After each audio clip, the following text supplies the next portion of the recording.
আমার নাম মোহাম্মদ রাকিব। রাকিব, বয়স কত? বয়স 29। এই মুহূর্তে 29 বছর বয়স। পেশায় কি করছেন আপনি? পেশায় এখন বর্তমানে কম্পিউটার এমব্রয়ডারিতে আছে, জব করতেছি। Computer operator? Embroidery. Computer embroidery কি জিনিস?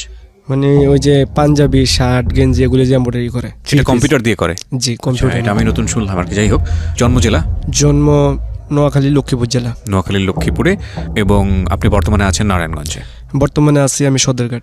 সদরঘাটে মানে ঢাকা শহরের মধ্যে আছেন? গুলিস্তান সদরঘাট। জি। ওকে, শুরু করুন আপনি। আমি যখন ছোটবেলায় মানে একটু বোঝার হয়েছি, মানে আমি তো দেখি নাই, কিন্তু মানে আত্মীয় স্বজনের কাছ থেকে শুনে আর কি। জি, একই সাথে বলে রাখি প্রিয় শ্রোতা, আমাদের এই গল্পটি কিন্তু আপনি ইউটিউবে একযোগে শুনতে পাচ্ছেন এবং ওখানে একেবারে একটানা বিরতিহীনভাবে আপনারা শুনতে পাচ্ছেন। বাংলাদেশে কেবলমাত্র একটি রেডিও চ্যানেল যে অনুষ্ঠান একই সাথে রেডিও এবং ইউটিউবে প্রিমিয়ার করে, সেটি হচ্ছে ঢাকা এফএম। সিক্রেটস এবং একই সাথে জীবন গল্প, এই দুটো অনুষ্ঠান আমাদের ইউটিউবে প্রিমিয়ার হয়, লাইভ চলতে থাকে ওখানে। আপনি চাইলে এখনই এসে ওখানে শুনতে পারেন, একেবারে নির্ঝঞ্ঝাট বিরতিহীনভাবে একটানা ওখানে চলবে, অর্থাৎ রেডিওর আগেই ওখানে শেষ হয়ে যায়। তো আমাদের এই চ্যানেলটি হচ্ছে www.youtube.com/DFM904। আমি আবারও বলছি www.youtube.com/DFM904। অবশ্যই সাবস্ক্রাইব বাটনে ক্লিক করবেন, পাশের যে ঘন্টা বাটনটি আছে ওটাও ক্লিক করে অন করে দেবেন। ঠিক আছে, হ্যাঁ বলুন। তারপর তখন আমার আত্মীয় স্বজনের কাছে, আশেপাশের মানুষের কাছ থেকে শুনতাম যে আমার মাকে নাকি আমার আব্বু ছেড়ে দিয়েছে। আচ্ছা, মানে আপনি মাকে দেখেননি ওই সময়? না, মাকে দেখিনি, মানে বুজুর হওয়ার পর থেকে মাকে দেখিনি। আমি ছোটবেলা থেকে আমার ফুফু আমাকে মানে লালন পালন করতো। কয় ভাই বোন ছিলেন আপনারা? তখন আমি একাই। আচ্ছা। তো মানুষে বলতো নাকি যে আমি তার ছেলে। আচ্ছা। তো এই জন্য তার বিয়ে হইতো না। তখন যাও ওই পাশে আর কি একটা লোক আর কি জানতো, তো ওনার সাথে যেভাবে বিয়ে হয়েছে। হওয়ার পরে আমি ওনার সাথে চলে গেছি, আমার ফুফুর কাছে থাকতাম। তখন মানুষে অনেক বলা বলি করতো যে আমি তখন আমার বাবাকেও দেখি নাই। তখন আমি জানতাম যে আমার বাবা ঢাকা থাকে। আমার ফুফুর কাছে থাকতাম, ফুফু লালন পালন করতো, পড়ালেখা করাইতো। তখন আমার দাদা খুব অসুস্থ হয়ে যায়। অসুস্থ হওয়ার পরে দাদাই আমার ভরণ পোষণ সব চালাইতো। তো অসুস্থ হওয়ার পরে মারা যায়। তো মারা যাওয়ার পরে আমার দেখার মতো আর লোক নেই। আচ্ছা। এখন আমাকে কে ভরণ পোষণ করবে, তার জন্য বাড়িতে ঘোরাফেরা করতেছি। তখন আমাকে নিয়ে আসলো ঢাকায়। ঢাকা আনার পরে আব্বার কাছে আমার ফুফা দিয়ে গেল। আচ্ছা। দিয়ে যাওয়ার পরে আমার আব্বা কাজ করতো, তো উনি বাসায় 2 দিন 3 দিন বা 7 দিন পরে আসতো বাসায়। আমি আইসা দেখি যে আমার সৎমা এখানে। তখন এই ঘরে 3 বোন ছিল। আচ্ছা। এখানে ছোট ছোট। তা আমার আম্মা এখানে আবার গার্মেন্টসে চাকরি করতো। আচ্ছা। তখন এখানে আসার পরে আমি তো বেকার, কোনো কাজ কাম জানি না। ওনাগো একটু সংসারে অভাব অনটন। তখন আমাকে ওই আমার আব্বার একটা বন্ধুর দ্বারা একটা মানে কোম্পানিতে আর কি চাকরি নিয়ে দেয়। তাই এমব্রয়ডারিতেই চাকরি নিয়ে দেয়। দেওয়ার পরে ওইখানে যাওয়ার পরে প্রায় 20 দিন কাজ করি। 20 দিন কাজ করার পরে আমি অল্প কিছু সংখ্যক মানে আপনার স্যালারি পাই আর কি। আচ্ছা, বয়স কত তখন আপনার?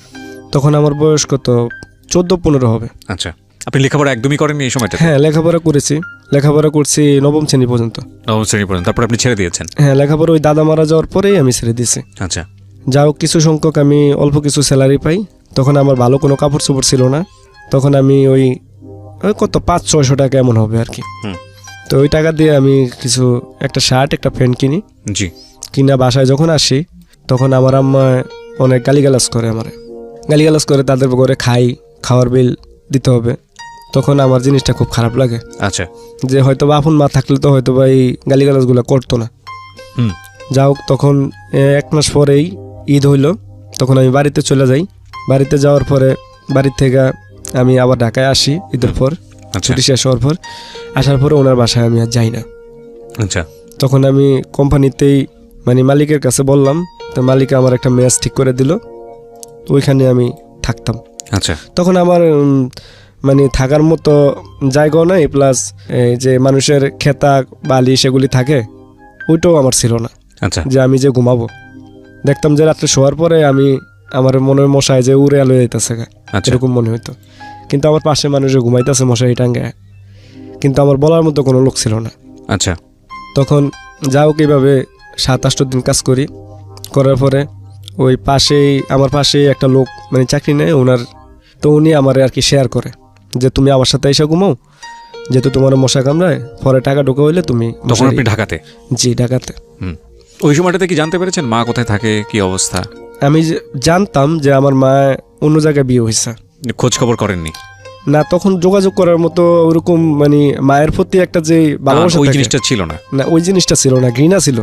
তখন আমি ভাবতাম যে আসলে হয়তোবা মানুষ যে বলে যে রক্তের একটা সম্পর্ক আছে, মনে হয় যে পৃথিবীতে রক্তের কোনো সম্পর্ক নাই, আমার এটা মনে হইতো। আচ্ছা। আমি ভাবতাম যে পৃথিবীতে মনে হয় টাকার সম্পর্কটাই বেশি, রক্তের সম্পর্ক বলতে কিছু নেই। যখন আমার ফুফু বা আমার কাকিরা যখন আমার ফুফাতো ভাইদেরকে বা চাচাতো ভাইদেরকে ডাকতো যে তোরা আয় ভাত খাওয়া যায়, তখন আমার কাছে খুব খারাপ লাগতো যে আমার মাথাগুলো তো আবার এইভাবে ডাকতো। তার জন্যই ঢাকা আসার পরে ভাবতাম যে যার বাপ মা নাই হয়তোবা সেই তার কোনো স্থান ঠিকানাও ঠিক থাকে না। আর পৃথিবীতে রক্তের সম্পর্ক মনে হয় যে নাই। যদি রক্তের সম্পর্ক থাকতো তাহলে আমার মা ঠিকই আমার খোঁজখবর নিত। তো যা হোক, এইভাবে ঢাকায় ফিরে আসি, কাজ করতেছি। তো তখন আমি স্যালারি পাই কত 1200 টাকা। ওকে। তো 1200 টাকা স্যালারি পাই, কিন্তু খাওয়া থাকে 1300 টাকা দিতে হয়, 100 টাকা বেশি। জি। তখন এই টাকাটা জোগাড় করতে হলে আমার মানে অন্যান্য কাজ করতে হইতো, বা বসেগো চাটা এগুলি আইনা দিতে হইতো, বাইরে অন্যান্য কাজ করতে করে 100 টাকা জোগাইতে হইতো। আচ্ছা। আর যেই মাসে জোগাড় করতে না পারতাম ওই মাসে আমার মহিলার কাছে আর কি বাকি রাখতে হইতো। তো যাও কীভাবে চলতেছে। তো হঠাৎ করে এখান থেকে আমার স্যালারি পোষাইতেছে না। পরে মালিকে একটা কাজ ভুল করার কারণে আমার অনেক কি মানে আমি একটা কাজ ভুল করছিলাম। ওই যে মাল যে আয়রন করতে দিছিল, জি, ওই আয়রন করার সময় মালটা হিট বেশি পড়ার কারণে মালটার কালার জ্বলা যায় আর কি। আচ্ছা। তখন ওই মালটা শিপমেন্ট বন্ধ হয়ে যায়।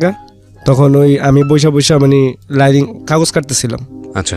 তো এই মালিক না ম্যানেজার হয়তো বা, উনি আইসা পিছন থেকে আমার একটা লাত্তি মারে। তখন লাত্তি মারার পরে আমি পিছন দিকে আর তাকাই নেই, আমার মনে হয় যে দম বন্ধ হয়ে গেছে, এরকম মনে হয় আমি পড়ে গেছি। পড়ে যাওয়ার পরে ওইখান থেকে আমি উঠছি, উঠার পরে ওইখান থেকে আমি যখন ছুটি হয় তখন আমি চলে যাই। আমি আর ওইখান থেকে চাকরি করিনি, ছেড়ে দিচ্ছি। তখন অন্য জায়গায় আমি চাকরি নেই, কারণ বৈশা থাকলে তো আর ফেডে বাদ জুটবো না। তখন চাকরি নেওয়ার পরে ওইখানে একটা মহিলা অপারেটর ছিল। জি। তো ওনার সাথে আমার আর কি সহকারী পোস্টে আর কি দেওয়া হয় অ্যাসিস্ট্যান্ট অপারেটর হিসেবে। জি। তো ওনারা আমি সব কিছু বলার পরে উনি বললো আমার যে তোমার আমি কাজ কাম সব শিখিয়ে দেবো, কিন্তু আমি যা বলবো তা তোমার শুনতে হইব। তা আমি আচ্ছা ঠিক আছে। তো উনি আমারে প্রথম 2-3 দিন ভালোই কাজ কাম দেখা দিত বা করতাম। তৃতীয় দিনে উনি আমাকে মানে প্রেমের অফার করলো আর কি। আচ্ছা। মেয়েটা প্রেমের অফার করলো? হ্যাঁ, প্রেমের অফার করলো। তখন আমার বয়স কত 15-16 এমন হবে। তখন আমি পাশে হয়তোবা দেখতাম যে ঢাকা শহর অনেক ছেলেমেয়েরা একসাথে হাঁটে, একসাথে বা আরও অফিসে যে কাজ করে ওই ছেলেমেয়েরাও প্রেম করে। তখন আমি ভাবতাম যে হয়তোবা আমার লাইফে ওইরকম প্রেম আসতেই পারে। তখন উনি আমার বললো যে তুমি যদি আমার সাথে সম্পর্ক না করো তাহলে তোমার আমি কোনো কাজ কাম শেখাবো না, আর যদি সম্পর্ক করো তাহলে তোমার আমি ভালো পোস্টে চাকরি নিয়ে দেবো, প্লাস আমার সাথে রাখবো। তখন আমি চিন্তা করলাম যে আমার একটা স্থায়ী ঠিকানা হবে। এই চিন্তা করে আমি তার সাথে মানে এটাতে রাজি হই। আচ্ছা। তখন উনি প্রায় সময় আমার ঘুরতে নিয়ে যাইতো, এইখানে এই পার্কে সেই পার্কে, ছুটি হইলেই চলো আমার সাথে চলো নিয়ে যাইতো, বা এমনকি তার বাসায়ও নিয়ে যাইতো। আপনাকে বাসায় নিয়ে যেত? হ্যাঁ, বাসায় নিয়ে যাওয়া, তার সাথে অনৈতিক সম্পর্ক হইতো। মানে এটা কি উনি বিবাহিত ছিলেন? না, উনি অবিবাহিত ছিল। আপনার বয়সে বড় ছিলেন? আমার বয়সে সেম বয়সেই, কিন্তু উনি একটু স্বাস্থ্য বেশি। তো আপনার বয়স কত ছিল তখন? আমার তখন প্রায় 16 বছর বয়স। তো 16 বছর বয়স হলে তো এই ধরনের একটা সম্পর্কে আপনি জড়ালেন। তার সঙ্গে কি প্রেমের সম্পর্ক ছিল, ভালোবাসার সম্পর্ক ছিল নাকি? কোনো ভালোবাসার সম্পর্ক ছিল না, কিন্তু উনি আমার অফার করার পরে মানে ওই যে বলছে যদি আমার কাজ শিখতে হয় তাহলে ওনার কথাতে আমার শুনতে হইব, তার জন্যই আর কি আমি তার কথাতে রাজি হই। আচ্ছা। ওনার সাথে আমার অনৈতিক সম্পর্ক হয়, হওয়ার পরে প্রায় রেগুলারলি হইতো, 2 দিন পর প্রায় 1 সপ্তাহ পরে হইতো। তখন ওনার হঠাৎ করে আমি মোটামুটি একটু কাজ শিখা হয়েছে, হওয়ার পরে উনি আমি বললাম যে আমার তো এই বেতনও পোষায় না, আমি চাকরি ছেড়ে দেবো। আচ্ছা, কত টাকা বেতন পেতেন? তখন আমি কত 2000 টাকার মতো পাইতাম। আচ্ছা, তখন উনি আমার বললো ঠিক আছে, তোমার চাকরি ছাড়া লাগবো না, তোমার আমি এক জায়গায় পাঠামু, ওইখানে আমার লোক আছে, ওইখানে যাওয়ার পরে তোমার ভালো পোস্টে চাকরি নিয়ে দিব। তো ওনার একটা খালাতো ভাই ছিল, ওনার কাছে আমার পাঠাইলো। তো ওইখানে যাওয়ার পরে আমার অপরের পোস্টে আর কি জয়েন দিল। তো ওইখানে আমি প্রায় 3700 টাকা বেতনে ঢুকলাম। আচ্ছা, ঢোকার কিছুদিন পরেই ওই মেয়েটার চাকরি মাকরি ছাইরা গ্রামে চলে গেছে, তো ওর সাথে আর দেখা সাক্ষাৎ হয় নাই। তখন আমি 3700 টাকা বেতন ভাই কাজ করতেছি, মোটামুটি চলতেছে ভালোই। আচ্ছা, তো হঠাৎ করে আমার আব্বুর বাসা আর আমার ফ্যাক্টরি মানে রোডের এই পার ওই পার ছিল আর কি। জি। তো এর ভিতরে প্রায় 2 বছর কেটে গেছে, কিন্তু আমার আব্বা কোনোদিন খবরও লয় নাই যে আমি আছি নাকি মারা গেছি। তখন কিভাবে শুনছে আমি বেতন পাই ভালো, তখন আব্বা আমার ফুফাতো ভাই দিয়া মানে আমার খবর পাঠাইলো যে তার সাথে দেখা করার জন্য। তখন তার সাথে আমি দেখা করতে চাই নাই। পরে আমার ফুফাতো ভাই এসে বলতেছে যে তুই তো অনেক মোটামুটি ভালো টাকা বেতন পাস, আর তোর আব্বারও ছেলে নাই তুই ছাড়া, তাহলে তুই তোর বাপের কাছে থাক। তখন আমি রাজি হই নাই, যাওয়ার মানে মতি ছিল না। তারপরে বাপ হিসাবে আর কি আমার যাইতে হইলো আর কি। আচ্ছা, তখন আমি তার কাছে গেলাম। যাওয়ার সময় ওইখানে বাসা ছিল আপনার প্রায় 30টা রুম ছিল ওই বাড়িতে, মানে প্রতি মাসে মাসে আপনার রুম ভাড়াটিয়া চেঞ্জ হইতো। তো ওইখানে ওই বাড়ির ভিতরে পোলার মধ্যে মানে আমরা 2-3 জন পোলাই ছিলাম। জি। তা আমার আব্বার আবার চায়ের দোকান ছিল, ওইখানে আমি হাফবেলা দোকান করতাম, বিকালে আধা বেলা আমার আব্বাই করতো, আর রাত্রেবেলা আমি নাইট ডিউটি করতাম। তো আমি যেখানে চাকরি করতাম ওইখানে মালিকরে বললেই হয়েছে যে আমি সবসময় নাইট ডিউটি করবো আর আমার আব্বারে বিকালে হেল্প করবো। তো যা হোক, যখন আমার আব্বার দোকান করতাম তো দোকানের সামনে আপনার এরকম 5 একটা প্লাট ছিল, ওই প্লাটের আর কি 3 তলায় একটা মেয়ে বসে থাকতো। পরে ওইখান থেকে ওই মেয়েটার সাথে আমার রিলেশন হয়। তো রিলেশন হওয়ার পূর্বে ওই মেয়েটা আমার প্রায় সময় ডাকতো বাসায় যাওয়ার পরে ওই মেয়েটার সাথে আমার অনৈতিক কিছু সম্পর্ক হয়। আচ্ছা, তখন অনৈতিক সম্পর্ক হওয়ার পরে আমার আব্বা এই জিনিসটা জানে, আপনার বাবা জেনে যায় বিষয়টা? আমার আব্বু জেনে যাওয়ার পূর্বে তখন আমারে গালিগালাজ করে, মানে মারতেও চায় আর কি। তখন ওনার সাথে রাগ করে আমি দোকান করব না। আচ্ছা, তখন আমি বাসায় কয়দিন থাকি আর কাজ করার পরে আমার মানে আমার যেই রুম ছিল ওই রুমের পাশে আর কি একটা ভাড়াটিয়া থাকতো। তো ওনার একটা মানে ভাগ্নি গ্রামের থেকে বেড়াতে আসছে, তাই আমার বোনের সাথে বান্ধবী একটা সম্পর্ক পাতাইছে। তখন আমাদের ঘরে বেশি যাতায়াত আসতো আর কি। তখন আসার পরে ও আয়শা বেশিরভাগে আমার সাথে দুষ্টামি করতো। তখন আয়শা একদিন আমার বলতেছে যে আপনি কি প্রেম টেম করেন? পরে আমি বলছি না, আমি তো কোনো প্রেম টেম করি না। পরে এই কথা বললে আমার একটা নাম্বার হাতে ধরে দেয়া সে চলে গেল গ্রামে। তখন অনেকদিন তার সাথে যোগাযোগ নাই। তখন হঠাৎ করে আমি ওইখান থেকে চাকরি ছেড়ে দিয়ে আবার চলে গেলাম নরসিংদীতে যাওয়ার পর ওই মেয়েটা প্রায় সময় ফোন দিত। তখন আমি মোবাইল কিনছিলাম, ওই মেয়েটা আমাকে ফোন দিত, আমিও ফোন দিতাম, ফোন দিয়ে কথা বলতাম ওর খালার মোবাইলে। কথা বলতে বলতে হঠাৎ করে একদিন আমার বলতেছে যে আমি তোমার কাছে আইসা পড়তেছি। তখন আমি বলছি আমার কাছে যে আসবা, আমার তো কিছুই নেই, আমি তোমার কই রাখবো। তখন ও বলতেছে তাহলে আমার একটা চাকরি নিয়ে দিও, আমি চাকরি করবো, পরে আস্তে ধীরে দুজনে একসাথে হমো। তখন ও ঢাকায় আসার পরে ওরে আমি একটা চাকরি নিয়ে দিই, তো আমাদের দোকানের পাশেই। তো চাকরি নিয়ে দেই আর আব্বারে বলি যে ওর যা খায় ওর দিয়েন, বাকি টাকা আমি নিয়ে দেবো নি। আসলে আমি নিয়ে দেবো কি, মানে আমার পকেট থেকেই দেবো, এটা বলতে পারি নাই, কিন্তু বাপ তো এটা তো বলা যায় না। তখন আমার আব্বার দোকানে বাকি খাইতো, আমার আব্বারে আব্বুই ডাকতো, কারণ আমার বোনের বান্ধবী হিসাব করে আমার আব্বা ওই জিনিসটা মাইন্ডে নিত না। তো যা হোক এইভাবে চলতেছে। তো আমি প্রায় সময় বিকাল দিকে আসতাম, আইসা ওরা দেখে যাইতাম, টিফিন দেওয়া যাইতাম, আবার টাকা দেওয়া যাইতাম। যে ফ্যাক্টরিতে চাকরি নিয়ে দিছি ওই ফ্যাক্টরির পিএমও মানে আমার ক্লোজ ফ্রেন্ড ছিল। তো মেয়েটা আমার সাথে কথা বলার জন্য পিএমের কাছ থেকে মোবাইল নিত, মোবাইল নিয়ে অন্য ছেলেদের সাথে কথা বলতো। আচ্ছা, মানে আমার ফ্রেন্ডের বলতো যে আপনার বন্ধুর সাথে কথা বলতেছি, এই কথা বললা মানে অন্য ছেলের সাথে কথা বলতো। তো এই জিনিসটা আমি প্রথম জানতে পারি নাই। পরে এইভাবে অনেকদিন ছুটি নিয়ে আমার নাম বইলা ছুটি নিয়ে যাইতো, যাইয়া অন্য ছেলের সাথে ঘুরতো।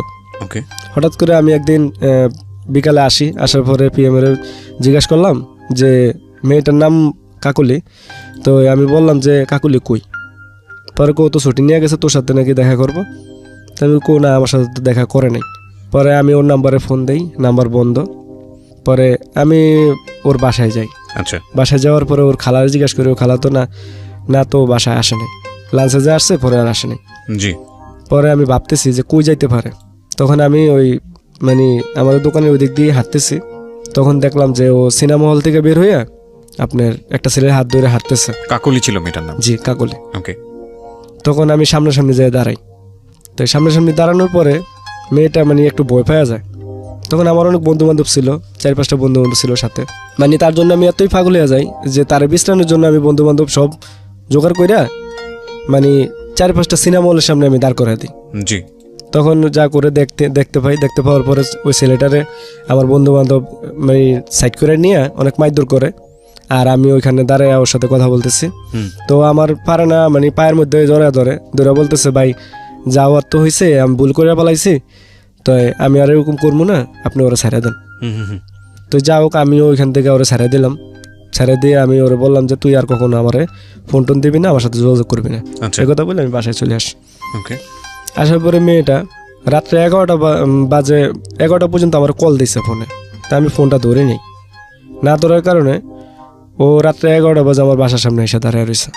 তখন 11টার সামনে আমার এক বন্ধু এসে বলতেছে, দোস্ত তো এই কাকুলি তো তোর বাসার সামনে দাঁড়িয়ে রয়েছে, তুই একটু বাসার থেকে বের হ। তখন আমি রাত্রে 11টা বাজে বাসার থেকে বের হয়েছি। বের হওয়ার পরেই ওর হাতে একটা ব্লেড ছিল। আচ্ছা। তো ব্লেড দিয়া যে ও মানে হাত কাটবে এটা আমি বুঝতে পারি নাই। তা আমি মানে রাগারাগি করছি ওর সাথে যে তুমি এত রাত্রে এখানে কেন আসছো। তো ওই সময় মানে হাতের মধ্যে 4-5টা পোজ দেয় মেয়েটা। হ্যাঁ, পোজ দিয়ে মানে চিল্লা ফালা লাগা দেয়। তখন রক্ত পড়তেছে। তখন আমি তারা কি করবো, কি দৌড়ে বাসায় নেবো নাকি ডাক্তারের কাছে নেবো? ওই সময় ডাক্তারের দোকানও খোলা ছিল না। জি। তখন আমি তার বাসায় নিয়ে দিয়ে আসলাম। দিয়ে আসার পরে সে 3-4 দিন ঘুমের ট্যাবলেট খাইয়া ঘুমাইছিল, যোগাযোগ হয় নাই। আমারও ফোন দিয়েছে, আমিও ফোন ধরি নাই। না ধরার কারণে মেয়েটা হয়তো বা কী খাইছে আমি বলতে পারি না। আর একটা ওর বান্ধবী আমার ফোন দেওয়া বলতেছে যে ও নাকি মানে সুইসাইড করতে চাইছিল। তখন ওর আব্বারে আর আম্মারে বাড়ি থেকে খবর দিয়ে আনানো হয়েছে। আনানোর পরে ওরে বাড়িতে নিয়ে যাওয়া হয়েছে। তো বাড়িতে নিয়ে যাওয়ার পরে ওর সাথে আমার যোগাযোগ হইতেছে না, কিন্তু আমি পাগলের মতো ওরে বিচাইতেছি, ফোন দিয়ে ফোন বন্ধ। আচ্ছা। তখন ওরে আর আমি পাই না। তো মাসখানিক পরেও আমার ফোন দিয়েছে, ফোন দিয়ে বলতেছে ওর বিয়ে হয়ে গেছে। তখন আমার কাছে খুব জিনিসটা একটু খারাপ লাগে। তখন আমি যেখানে চাকরি করতাম ওইখানে একটা মেয়ে জয়েন দেওয়ার পরে মানে আমার তখন ওই কাকুলি ছাড়া আমি আর কিছু বুঝি না। এখন আমি ওই আমার সাথে যে পোলা হয় ওরা আবার গাঞ্জা খাইতো, তো ওরা কিনা আনতো, আইনা বানিয়ে খাইতো। জি। তো তখন আমি গাঞ্জা খাইতাম না, প্রায় সিগারেট খাইতাম। তখন ওদের সাথে আমি শেয়ার করলাম। আচ্ছা। মানে শেয়ার করলাম কি, টাকা দিতাম, ওরা আমার বানিয়ে দিত। মানে এটা ভুলা থাকার জন্য আমি এই জিনিসটা খাওয়া শুরু করলাম। ওকে। তখন ওদের সাথে খাইতাম, সারা রাত ভরে খাইতাম, মানে 5টা 6টা 10টা এরকম প্রতিদিন রাত্রি সারা রাত ভরে খাইতাম। মেশিন চালাইতাম না, কাজ করতাম না। সকালে আবার কাজের জন্য বকা খাইতাম। এইভাবেই যাইতেছে। আমি নিজের হাত ব্লেড দিয়ে কাটছি অনেক ওর জন্য। এইভাবে দেখতেছি যে না, ওর কোনো মানে পাত্তেই পাইতেছি না, যোগাযোগ পাইতেছি না। আচ্ছা। পরে হঠাৎ করে একটা মেয়ে আবার আমার এখানে জয়েন দেওয়ার পরে ওই মেয়েটাকে আমার সাথে কাজ করতে দিছিল। কে কাজ করতে দিল? মানে ওই মেয়েটা চাকরি নিচ্ছে আর কি। চাকরি নেওয়ার পরে মানে আমার সাথে দিল আর কি মেশিনে কাজ করার জন্য। আমি তো অপারেটর পোস্টে চাকরি করি, তা আমার সাথে তখন আপনার ওই মহিলার সঙ্গে কি অবৈধ সম্পর্ক ছিল নাকি ওখান থেকে চলে এসেছেন? ওইখান থেকে আমি চলে আসছি। তো কে দিল আপনাকে এই কাজের জন্য? অ্যাসাইনমেন্টটা কে দিল? অ্যাসাইনমেন্টটা আমি অন্য জায়গায় আবার চাকরি নিচ্ছি, ওইখানে আপনি পেলেন না? হ্যাঁ, কোন এক ভদ্র মহিলার সঙ্গে। ওকে। বেসিক্যালি গার্মেন্টস তো এটা এমব্রয়ডারি কাজ। আচ্ছা। তখন ওইখানে ওই মেয়েটা আমার সাথে কাজ করতেছে। কাজ করার পূর্বে মেয়েটা দেখতেছে যে আমি সারা রাত পুরা গাঞ্জা খাই, নেশা করে সারা রাত পুরা ঘুম যাই, ঠিক মতো কাজ করি না। মেয়েটা কিভাবে দেখবে সারা রাত আপনি ঘুম যাচ্ছেন? এটা মেয়েটা কিভাবে? না, ওই মেয়েরাও নাইট করতো। আচ্ছা। মানে ছেলে মেয়েরা মানে একটা মেশিন তো অনেক বড়, একটা মেশিনে 3জন করে লোক দিত। তো একটা মেশিনে একজন মেয়ে থাকতো, 2জন ছেলে থাকতো। তো এরকম একটা ফ্লোরের ভিতরে 5টা 6টা মেশিন থাকতো, সব মেশিনে লোক থাকতো। তো মেয়েটা আমার সাথে তো কাজ করতো, তো সারা রাত ওই মেশিন চালাইতো, আমি চালাইতাম না, আমি পুরো ঘুমাইতাম। ওই বাইরের থেকে ওই বারিন্দায় বসে বসে খাইতাম, খাইয়া আইসা পুরো ঘুমাইতাম। তো মেয়েটাই সারা রাত কাজ করতো। তো এইভাবে জানতে জানতে মেয়েটা শুনতে পারছে যে আমি এরকম, এই জন্যই এরকম করি। আচ্ছা, ওইভাবে কাজ করতে করতে সে আমাকে জিজ্ঞাসা করলো আর কি, জিজ্ঞাসা করলো যে আপনি এগুলি খান কেন, কি কষ্ট আপনার? পরে আমি বললাম যে এই ঘটনা। পরে মেয়েটা বলে যদি আমি আপনার সাথে সম্পর্ক করি তো আপনি এগুলো ছেড়ে দিবেন? তা আমি বলছি এটা কি সম্ভব হইব, যদি পারি তাহলে আমি সারার চেষ্টা করবো। আচ্ছা, মেয়েটা ডিরেক্টলি এরকম বললো? হ্যাঁ, ডিরেক্টলি। তখন ফার্স্টে আমি মানে ভাবছিলাম যে দূর কে রে মেয়ের লেগে আমি এগুলো ছেড়ে দেবো। পরে আবার চিন্তা করলাম না, আসলে তো ভালো তো হইতে হইব, কারণ আমার তো একটা মানে ভালো হওয়ার একটা রাস্তা তৈরি করতে হবে। জি। তখন এই মেয়েটার সাথে আমি আবার মানে একটা প্রেমের সম্পর্কতে জড়ায় যাই। তার নিয়ে আমি ঘুরতে যাই, পার্কে যাই, সিনেমা হলে যাই ছবি দেখতে। তো এইভাবেই চলতেছে। চলার পরে আমার আব্বু কিভাবে কিভাবে জানি শুনছে যে এই মেয়ের সাথে আমার রিলেশন। আচ্ছা। তো শোনার পরে আবার ফ্যাক্টরিতে যাই, এই মানে আমার রাগারাগি করতেছে যে তুই এই মেয়ের সাথে সম্পর্ক করিস না, এরকম করিস না, মানে যত লেটান দিতেছে। জি। মানে আমাদের দোকানটা ছিল ওই ফ্যাক্টরির পাশে। আচ্ছা। তো মানুষের যে কোয়াকুই করতো, ওই যে ফ্যাক্টরির ফলাফল না এসা দোকানে বসে চা খাইতো আর বলতো, তো এগুলি আব্বার কানে জিনিসটা লাগতো। আচ্ছা। তখন আব্বা আমার গালিবাজ করলো। তখন আমি ভাবলাম যে না, বাপ তো ছোটবেলার থেকে ভালো চায় নাই, হয়তো এখনো ভালো চায় না, এটাই চিন্তা করলাম আর কি। চিন্তা কইরা ওকে আমি চলে গেলাম নরসিংদীতে, যাইয়া ওরে ফোন দিলাম যে আমি তোমাকে বিয়ে করবো, তুমি কি বিয়ে বসবা? তো বলছে হ্যাঁ। তা আমি বলছি তো তুমি সায়দাবাদ আসো। তো সায়দাবাদ চলে যায়, কোনো কাপড় চোপড় নেয় নাই। ওইখান থেকে আমার বন্ধুর, মেয়েটার নাম কি ছিল? মেয়েটার নাম ছিল নূপুর। নূপুর, ওকে। ওকে আমি নিয়ে যাই ওইখান থেকে, নিয়ে আমার বন্ধুর বাড়িতে নেই নরসিংদীতে। বন্ধুর বাড়িতে নিয়ে ওইখানে কাজী অফিসে নিয়ে বিয়ে করি। তখন বিয়ে করার পরে তখন আমার পকেটে কোনো টাকা পয়সা নেই। আচ্ছা। ও যাওয়ার সময় 10,000 টাকা মনে নিয়ে গেছিলো। তখন বিয়ে করতে ওই টাকা শেষ হয়ে গেছে। তখন দুজনের সংসার তো পাতাইতে হবে, সংসার করতে হলে তো কিছু টাকা পয়সার প্রয়োজন আছে। জি। তখন ওইখানে আমি আবার একটা বন্ধুর দ্বারাই একটা চাকরি নেই। তো ওইখানে স্যালারি ধরছে আপনার 9,000 টাকা। তার আমার ওয়াইফও চাকরি নেয়, দুইজনে একসাথে চাকরি নেই। ও স্যালারি ধরছে 6,000 টাকা। ওকে। তো মালিকটা খুবই ভালো। আমি একদিন কাজ করার পরেই আমার 5,000 টাকা অ্যাডভান্স দিয়ে দেয়। আচ্ছা। তো দুইজনে ওইখানে রুম নেই, জিনিসপত্র কিনে সংসার করতে থাকি। হঠাৎ করে একদিন আমি মানে ঢাকায় আসি আব্বার সাথে দেখা করার জন্য। জি।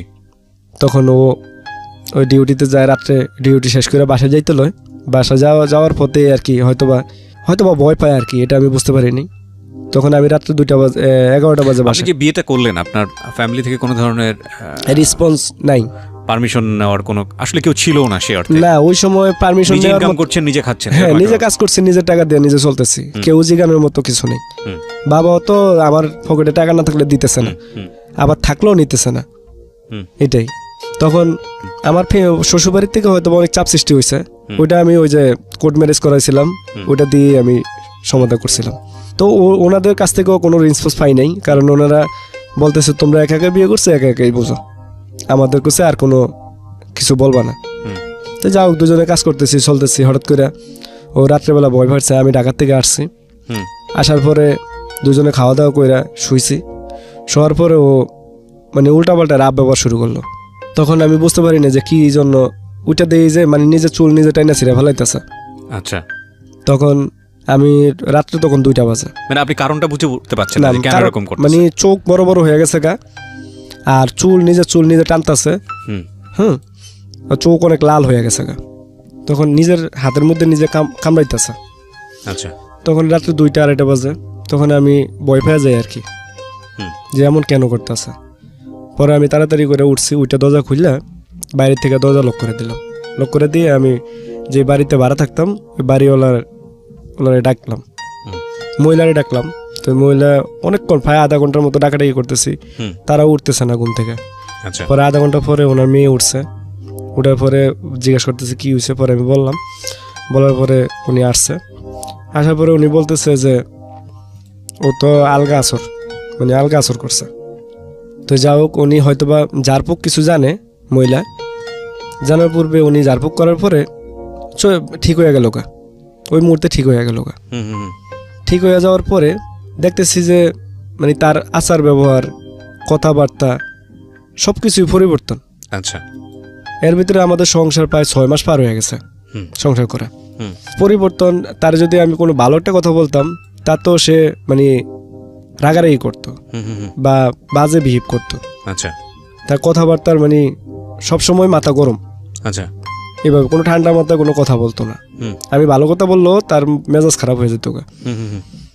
তো এইভাবে যাক চলতেছে, আমি কাজ করতেছি। তখন এই অবস্থা দেখে আমি তার চাকরিটা মানে ছাড়া দিলাম, যে আর চাকরি করা লাগবে না, তুমি সুস্থ হও, তুমি সুস্থ হও, তুমি বাসায় থাকো। যা হোক বাসায় আছে, কিন্তু আমি সারাদিন কাজ করে আসি। আসার পরে দেখি যে তার সাথে আমার কথা মিলে না। আমি কই একভাবে, সে আমার লগে তর্ক বিতর্ক করে। ভালো কথা কইলেও সে চেতে জায়গা। তখন যা হোক এইভাবে দুজনের ঝগড়া বিবাদ শুরু হইলো আর কি। দুজনে প্রতিদিনই ঝগড়া হইতো, প্রতিদিনই আবার ঠিক হইতো, এইভাবে চলতেছে। যা হোক তখন আমার ওয়াইফ মানে প্রেগনেন্ট হয় আর কি। জি। তো প্রেগনেন্ট হয় ওই মুহূর্তে আমার তো কোনো মানে আত্মীয় স্বজন নাই, বা আমার ওয়াইফেরও কোনো মানে আত্মীয় স্বজন আমাদের হেল্প করবো যে এরকম কোনো লোক নাই বড় দেখাশোনা করার জন্য। তখন আমি সারাদিন ডিউটি করতাম, আইসা বউরে দেখতাম, মাঝে মধ্যে রান্না বান্নাও করে দিতাম। আচ্ছা। যা হোক 5-6 মাস হয়েছে, আমি নিজে মেডিকেল নিছি নিয়ে মানে ওই যে কি কয় না যে বাচ্চা দেখার জন্য ভালো আছে কিনা বা সুস্থ আছে কিনা, ওগুলো মেডিকেল নিয়ে করাইছি। তো ডাক্তারে বলছে ছেলে হবে, ডেট দিছে। ডেটটা আমার সঠিক খেয়াল আসে না। তো ডেট অনুযায়ী ওই মুহূর্তেও আমার কাছে কোনো টাকা পয়সা নেই একবারে, মানে আমি যা ইনকাম করতেছি সব নিজেরা ওই যে খাইতেছি, শেষ। মাস শেষে আরও দেখি যে ঋণ থাকে। তো যা হোক এইভাবে চলতেছে। ডাক্তার ডেট দিয়েছে 27 তারিখ, জানুয়ারির 27 তারিখ 2012। তো ওই 27 তারিখ ডেট দিছে। তো ওই সময় 27 তারিখের আমি 12 তারিখে স্যালারি পেয়েছি 10,000 টাকা, না 12,000 টাকা। 13 তারিখে আমার ছেলে ইনশাল্লাহ হয়ে গেল। আচ্ছা। তো হয়ে গেল ওই মুহূর্তে আমার নর্মাল ডেলিভারি হয়েছে বাসায়। আমি বাসায় নার্স আনে আর কি ডেলিভারি করাইছি, মেডিকেল নিতে হয় নাই। তার জন্য আমার অত বেশি টাকাও খরচ হয়নি। তো যা হোক আমি খুশিতে আমার আব্বারে ফোন দিলাম। আমার আব্বার সাথে সাথেই আমি ফোন দিলাম। ফোন দেওয়ার পরে আমার আব্বারে বললাম যে আব্বা আপনি তো নাতি হয়েছে। তা আমার আব্বা উনি বলতেছে যে তো তোর ছেলে হয়েছে, আমি কি করবো? তাই আমি আপনি কি করবেন, আপনি নাতি হয়েছে, আপনি দেখবেন না, আসেন এসে দেখা যান। কয় না আমার সময় নেই, আমার দোকান বন্ধ করে আসতে পারবো না। তো যা হোক মানে আমার মনটা খারাপ হয়ে গেল ওকে, যে ছেলে ঘরের নাতি দেখতে আসবে, তাতে সময় নেই। তো যা হোক মন খারাপ করার কিছুই নেই, ছোটোবেলা থেকে তো আমি আদর পাই না, আমার ছেলে পাইব কি। তো যা হোক আমার ওই সময় ওয়াইফের সাথেও কোনো লোক ছিল না, ওই পাশের ভাড়াটিয়ার এই সহযোগিতা করছে। তখন আমার শাশুড়ি কিশোরগঞ্জ থেকে আর কি আসে। তা আইসা ওই কত ঘন্টা খানিক ছিল, তাই কি আবার চলে গেছে, উনিও থাকতে পারবে না। জি।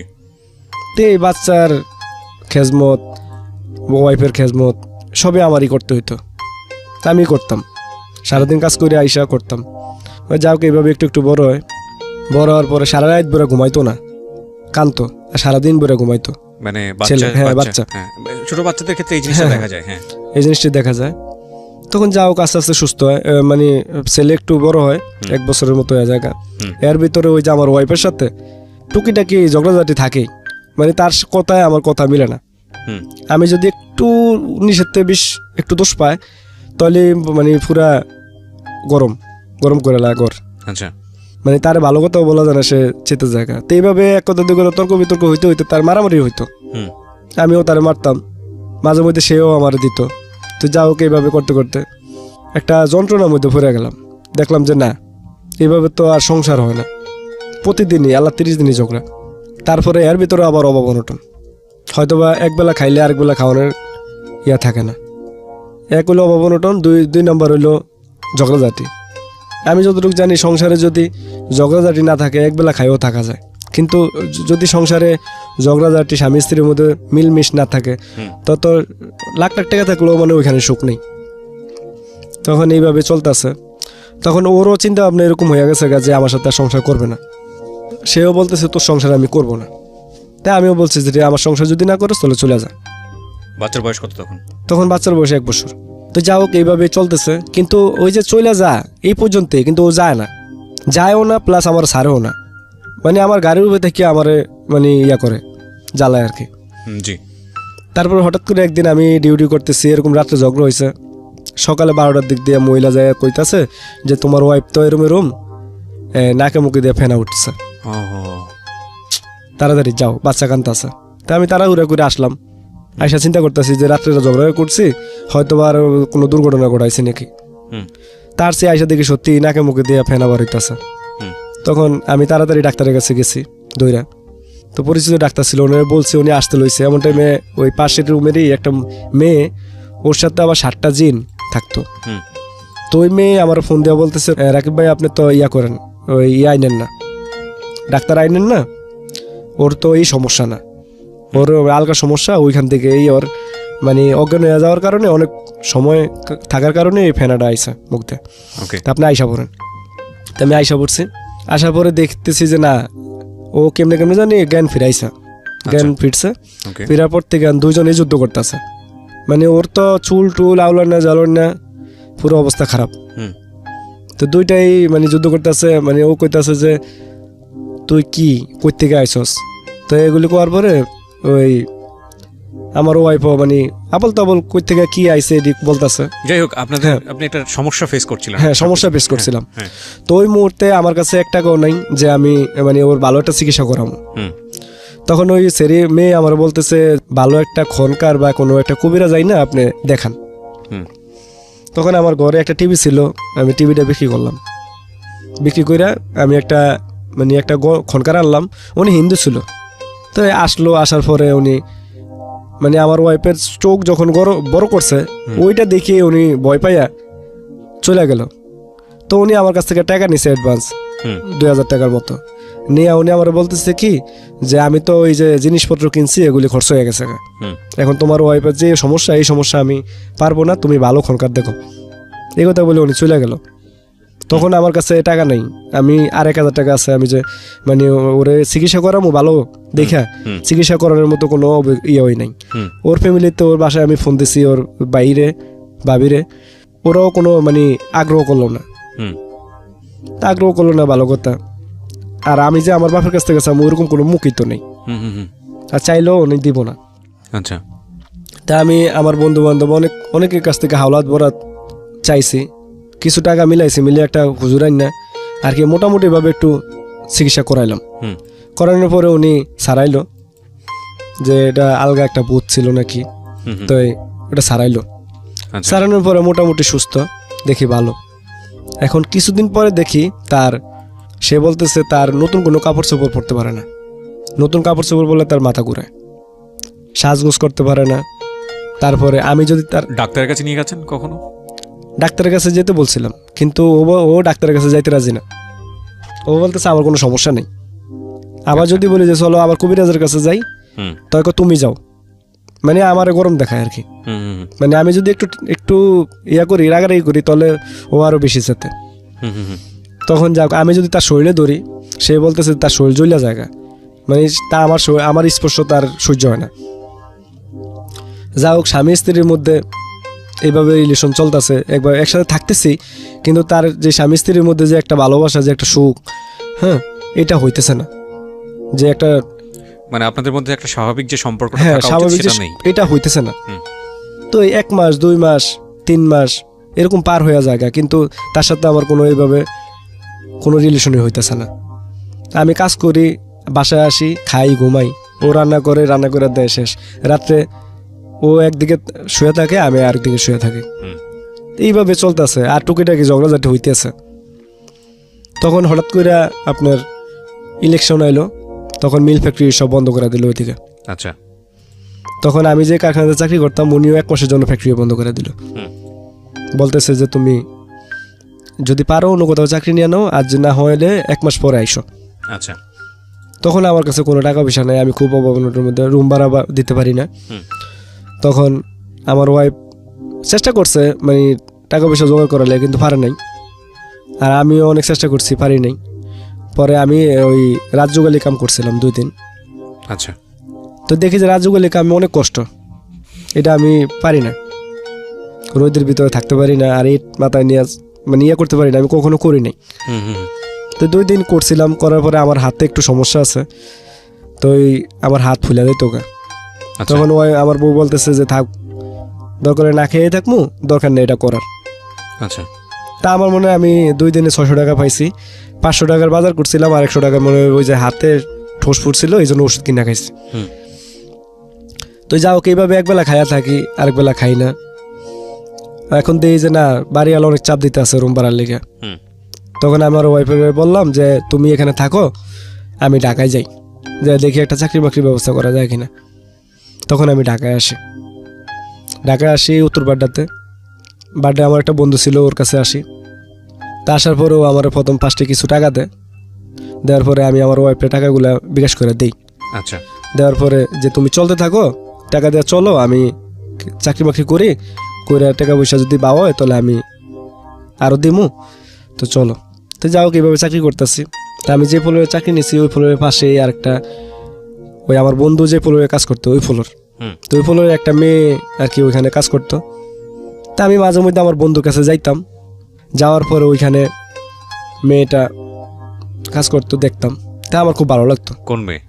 মানে আমার বন্ধু যে চাকরি নিয়ে দিচ্ছে, ওই বন্ধুর আবার যেখানে চাকরি করে, বন্ধু যে ফ্লোরে কাজ করে, হ্যাঁ, ওই ফ্লোরে আর কি। এই মেয়েটা কোন মেয়ে? এই মেয়েটা এই ঢাকা আসার পরে আর কি ওই বন্ধুর ফ্লোরে কাজ করে। আচ্ছা, তো ওইখানে আমি দেখতে আসি আর কি। তো দেখার পরে হঠাৎ করে আমি চিন্তা করলাম যে আমি যদি আমার ওয়াইফকে ঢাকা নিয়ে আসি, তাহলে তো মনে হয় ভালো হবে। কারণ ও এক জায়গায়, আমি এক জায়গায়, আমার ছেলেটা ওইখানে একা একা থাকে। তো ওই মেয়ের আমি বললাম কি যে তোমাদের ওইখানে বাসা টাসা আছে, যদি ভালো কোনো বাসা থাকে তাহলে আমার একটু জানাইও দেখা। তো ভাবছে যে হয়তো বা আমি ভালো বাসার কথা বলছি। তো আমার 1 সপ্তাহ পরে ফোন দিয়া বলতেছে যে ভালোবাসা কার লাগবে, আপনার লাগবে? তাই আমি হ্যাঁ। তো এইভাবে যাও, তার সাথে আমার কথাবার্তা হওয়ার পরে একটা সম্পর্কে জড়ায় যায় তার সাথে আমার। আচ্ছা, তো এইভাবে ফাঁকে ফাঁকে জানতো যে আপনি ম্যারিড, আপনার একটা বাচ্চা আছে? না না, ওই মেয়ে জানতো না। আপনি তাকে বলেননি? না, আমি ওই মেয়েকে বলিনি। আচ্ছা, কারণ আমার তো বলার প্রয়োজন হয় না। তখন আমি ওই প্রতি সপ্তাহে শুক্রবারে আমি যাইতাম, নরসিংদী যাইতাম আমার ওয়াইফের কাছে। ওইখানে যায় যা যা লাগতো বাজার করে দিয়ে আসতাম, সবকিছু কিনা কেনা দিয়ে পরে আমি আবার রাত্রে চলে আসতাম, এসে এখানে কাজ করতাম। আচ্ছা, তো এই মেয়ের সাথে আমার সম্পর্ক, ফাঁকে ফাঁকে কথা হইতো ফোনে, আর মাঝে মধ্যে রিক্সা দিয়ে ঘুরতে যাইতাম। আচ্ছা, তাই আমি আবার এখানে 24 ঘন্টা ডিউটি করতাম, আমার সময় থাকতো না, মেয়ের সময় দিতে পারতাম না। আচ্ছা, তখন 3 মাস পরে ওইদিকে কারখানা ফ্যাক্টরি খোলার পরে আমি ওইখানে চলে গেলাম আবার। মানে এই মেয়ের আর কিছু বলিনি, না বলেই আমি চলে যাই। এই মেয়ে ভাইবা নিয়েছে যে হয়তোবা আমি তার সাথে এমনি দুষ্টামি করছি। তো মেয়েটা ফাঁকে ফাঁকে আমার ফোন দিত, 6 মাস পর, 3 মাস পর এইভাবে ফোন দিত। ফোন দিলেও আমিও 2-4-5 মিনিট কথা বলতাম। বলার পরে ওইখানে যাওয়ার পরে যেই দোকানে মানে দোকান বাকি খাইতাম, তো ওই দোকানদারে ছিল একটু নেশাখোর, মানে উনি কি আপনার গাঞ্জা টাঞ্জা খাইতো। আবার মাঝে মধ্যে দেখতাম যে ওনার দোকানে ওনারই কেমন ভাগিনা আবার ট্যাবলেট বিক্রি করতো। তো ওই লোক আবার ফেস হইতো না, মানে সামনাসামনি বৈশা যে আমি নিতেছি আপনার কাছ থেকে, সে নিজে দিত না। আচ্ছা, তো ওইখানে যাওয়ার পরে আমি যে কাজ করি, তা আমি স্যালারি পাই কত 9,000 টাকা বা 10,000 টাকা। তো ওই দোকানে বইয়া চাটা খাইতাম, একসাথে বইয়া গল্প টল্প করতাম। পরে আমারে বললো যে ভাগিনা, তুমি যেই কাজ করো এই কাজ করে তো চলার মতো কোনো ব্যবস্থা নেই, তো একটা কাজ করো, তুমি আমার লগে থাকো, আমি তোমার ভবিষ্যৎ করে দেবো। তা আমি ভাবলাম যে কি ভবিষ্যৎ করে দেবো সে। পরে আমার ওয়াইফ করলো কি, আমার ওয়াইফ একটু অসুস্থ ছিল, তখন আমি শ্বশুর বাড়িতে পাঠাই যে তুমি শ্বশুর বাড়িতে যাও, যাই কিছুদিন বেড়াইতে আসো। তো বাড়িতে যায়, বাড়িতে যাওয়ার পরে ওই যে লোকটা যখনই ওর বাড়িতে রেড পড়তো, মানে পুলিশে রেড দিত, তখনই ও মানে বাইরে থাকতো, আগানের বাগানে যেখানে মন চাইতো ওইখানেই থাকতো। তো আমার রুমটা ছিল আবার ছোট, তো আমার ওয়াইফ যেহেতু বাড়িতে, তো আমার রুম খালি, আমি নাইট ডিউটি করি। তো এই লোকে আমার বলতো যে বাগিনা তুমি একটা কাজ করো, তোমার রুমে চাবি দেওয়া যাও, আমি রাতে থাকবো। তো যেহেতু আমি ওই এলাকায় থাকি, কারণ ওরা অনেক টাকা পয়সার মালিক, আবার ওই অনেক ক্ষমতা এখন ওই জায়গায়, কারণ এলাকাতে ওইখানে থাকতে হলে তাদের কথা শুনতে হয়। তো এই চাবি চাইলে দিতে হইতো, বাধ্যতামূলক দেওয়া লাগতো, কিছু করার ছিল না। আচ্ছা না করলে হয়তো বা গায়েও হাত দিতে পারতো এরকম। তারপরে দিতাম যাক আমার ঘরে থাকতো ওরা সারা রাত ভরে ইয়াবা খাইতো। তখন আমি একদিন ছুটি নিয়ে আইসা পড়ি, হুম অফিস থেকে ছুটি নিয়ে আইসা পড়ি। তা আমি তো আগে থেকে একটু গাঁজা খাওয়ার অভ্যাস ছিল। হুম তো ওই যে দোকানদার উনি আমারে মানে ইনভাইট করলো যে ওরা একটা অনুষ্ঠান করব, তো আমার আসতে হইব। তো ঠিক আছে, কোথায় অনুষ্ঠান করব? তো ওই পাশে একটা আপনার মানে ওই যে বাইরের থেকে যে এমব্রয়ডারি মেশিনগুলো আইতো, হুম আপনার বাইরের থেকে ইনপুটের মাধ্যমে ওইখানে একটা গোডাউন ছিল অনেক বড়, ওই গোডাউনে আসতো, ওই গোডাউন থেকে আবার এখান থেকে সেল হইতো। তো ওই গোডাউনে যে সিকিউরিটি গার্ড, ওই গার্ড আবার আমি যে বাড়িতে থাকতাম ওই বাড়িওয়ালা মানে সিকিউরিটি গার্ডে চাকরি করতো ওইখানে। জি তো ওইটার ভিতরে আর আপনার অনুষ্ঠানটা করবো এরা। তা আমারও নিল, দেখলাম ওইখানে পুলিশও আসলো 2-3 জন, থানার ওসি আর কি। রাত্রে প্রায় 2টা-3টা বাজে হেরা অনুষ্ঠান করলো, সবাই ইয়াবা খাইতেছে, কেউ বাংলা খাইতেছে, কেউ মানে যার যার মতো করে আর কি হুম খাইতেছে। কারণ আমি তো আর এগুলি কখনো খাই নাই, শুধু জাস্ট একটু ওই যে গাঁজা খাইতাম এটাই। তো ওই লোকটা আমার বললো কি যে বাগিনা, তুমি যে জিনিসটা খাও এটা তো আমরা খাওয়া পছন্দ করি না, হুম হয় রাজা হইবা আর নাইলে একবারে পজা হইবা, কিন্তু এই কি খাও, এটা কোনো নেশা হইলো? তো আমি কইলাম যে আমি খাইছি আগে, আমি কখনো ইয়াবা টিয়াবা খাই না। পরে আমার কয় তোমার আমি খাওয়াবো না, যদি একবার খাও তাহলে মনে করো যে আর জীবনে এটা ছাড়তে পারবা না, আর তোমার যে পরিস্থিতি এই পরিস্থিতি তুমি এরা খাইতেও পারবা না, কারণ ওই টাকাও তোমার কাছে নেই। তো একটা কাজ করো, তুমি আমার একটা প্যাকেট ধরায় দিল, হুম যেই প্যাকেটটা মানে এখান থেকে কতটুক 5 টাকা গাড়ি ভাড়া, এদুরুক দূর, রাত্রে বাজে তখন 3টা। আমার বলতেছে তুমি এই প্যাকেটটা নিয়ে অমুক জায়গায় একটা লোক প্রাইভেটকে নিয়ে দাঁড়ায় রয়েছে, ওইখানে নিয়ে দিয়ে আইসা পড়বা, হাতে দিয়ে আইসা পড়বা, আচ্ছা টাকা টুকা কিছু আনা লাগবো না, খালি দিয়ে আইসা পড়বা। আমি জানতাম যে এটার ভিতরে এটা আছে, তো তাও রিক্স নিচ্ছি, আমি গেছি, যাই আমি ওই লোকটারে হাতে দিয়ে আমি চলে আসছি। তা আসার পরে উনি আমার 1000 টাকা দিল, হুম যে এটা তুমি রাখো। আচ্ছা তো যাও, ওই দিন আমার উনি 1000 টাকা দিল। পরে আমি ডিউটি করতেছি রাত্রে, তো আমার ফ্যাক্টরি আবার সারা রাইতে গেট খোলা থাকতো। তো উনি রাত্রে আমার 2টা বাজে ফোন দিছে, ফোন দিয়ে কইতেছে বাকি না একটু বাড়িতে পারবা? কি হয়েছে? কয় একটু চার দোকানে আসো অমুক জায়গায়। পরে গেলাম, যাওয়ার পরে ওরকম ওই এক প্যাকেট ধরা দিল, কয় এটা নিয়ে তুমি অমুক জায়গায় দিয়ে আসো, তুমি সারা রাত ডিউটি করে পাইবা 300 টাকা, আর আমি তোমার 1500 টাকা দেব। তো যাও, ওই দিনও আমি রিস্ক নিয়ে গেলাম। যাওয়ার পরে যাও এইভাবে চলতেছে, ফাঁকে ফাঁকে দিতাছি, হ্যাঁ জায়গায় জায়গায় নিয়ে দিয়ে আইতেছি। হ্যাঁ উনিও আমার টাকা দেয় 1500, যখন যা লাগতেছে তাই দিতেছে। তো এখন আমার অভাব নেই, এখন আমি মোটামুটি বউরও টাকা দিতেছি, চলতেছি। হঠাৎ করে একদিন এক লোকের একটা ট্যাবলেট দিতে যাই, ওইখানে ছিল পুলিশ। তা আমি আর হয়তো বা সিভিল পুলিশ ছিল, আমি বুঝতে পারিনি। ওইখানে ওই ট্যাবলেট সহই আমার ধরে ফেলাইলো। তো দইরা ওইখানেও আমার মারলো, পুলিশে আমার মারলো। মারার পরে আমি পুলিশের বলতেছি যে এটি আমার না, এটা আমি বেশি না। তো এখন এই পুলিশও আমি দেখলাম যে ওনার সাথেই একসাথে বইয়া খাইয়া গেল। ওকে, আমি 2 দিন আগে দেখলাম যে ওনার সাথে একসাথে বইসা এই পুলিশে খাইলো, ওইখানে আমি ছিলাম। আবার এই যে রাস্তায় যে আমার ধরার পরে আমি যে বললাম যে এগুলি আমার না বলছি দেখে তাও আমার মারলো। তো মারার পরে উনি আমার গাড়ি তুটাইলো। তা আমি সাথে সাথেই ওই মামারে ফোন দিলাম। ফোন দেওয়ার পরে মামার ফোনটা আমার বলতেছে যে তুমি এই পুলিশ ওই যে দারোগা ধরছে ওই দারোগারে দাও। তাই আমি ওই লোকটার দিলাম। লোকটা ফোনটা হাতে নিয়ে বলতেছে যে আপনি যা বলার থানায় এসে বলেন। তো যা হোক আমার নিয়ে গেল 3টা বাজে। নিয়ে যাওয়ার পরে আর কোনো খবর নাই ওনার। তো 3 দিন না 4 দিন পরে আপনার এখান থেকে আমার সম্বন্ধী গেল থানায়। যাওয়ার পরে আমার সম্বন্ধীরে কি বললো পুলিশে আমি জানি না। তখন ওই লোকটারে যেভাবে হোক আমার সম্বন্ধে দিয়ে আমি খবর দেওয়া এলাম। ওকে, তো লোকটা গেল থানায়। যাওয়ার পরে ওই থানায় কি টাকা পয়সা দিছে মনে হয়, দেওয়ার পরে আমার ছেড়ে দিল। কত 3 দিন পর। তো 3 দিন পরেই দেখলাম যে মানে খাওয়া দাওয়া তো নাই, ওই মারছো আমার অনেক পুলিশে। তারপরে আসলাম 3 দিন পর, আসার পরে আমার বউ তো আইসা পড়ছে এই ঘটনা শুনে। তো যাও দুজনে সংসার করতেছি, আবার চলতেছে, চাকরি করতেছি, খাইতেছি। হঠাৎ করে আমার ফ্যাক্টরির পাশে একটা বাড়ি আছে, ওইখানে মানে একটা মেয়ে সবসময় দেখতাম দাঁড়ায় থাকতো। তো দাঁড়ায় থাকার পরে ওই মেয়ে, আমি যখন সিগারেট খেতে যেতাম দোকানে, তখন ওই মেয়ে চোখ পড়তো আর কি। তো মেয়ে আমার দিকে তাকায় থাকতো, আমিও তাকাইতাম। তো হঠাৎ করে মেয়েটা আমার একটা মানে কাগজে নাম্বার দিয়া চলে যায়। তা আমি ফোন দেই, ফোন দেওয়ার পরে ওর সাথে প্রতিদিনই আমার সাথে কথা হয়। যখন আমি ডিউটি করতে যাই রাত্রে, তখনই আমি কথা বলতাম প্রতিদিন রাত্রে। আর বাসায় আসলে তো তখন বাসায় থাকতাম, ঘুমাইতাম, তখন আর কথা বলতে পারতাম না। তো এইভাবে কথা বলতে বলতে তার সাথে খুব ভালো পর্যায়ে গেল, খুব ভালো রিলেশন হইলো। তো এরকম সামনে ঈদ ছিল, ঈদে ওরে নিয়ে আমি ঘুরতে গেলাম। আমার ওয়াইফরে বলছে আমি ইয়াতে যাইতেছি, ঢাকায় যাইতেছি। তাই এই কথা বলে আমি ওরে নিয়ে ঘুরতে গেছি।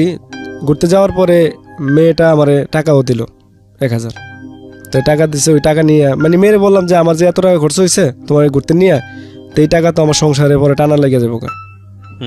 তো এখন এই টাকা দিব কেটা? পরে মেয়ে আমার 1000 টাকা দেয়।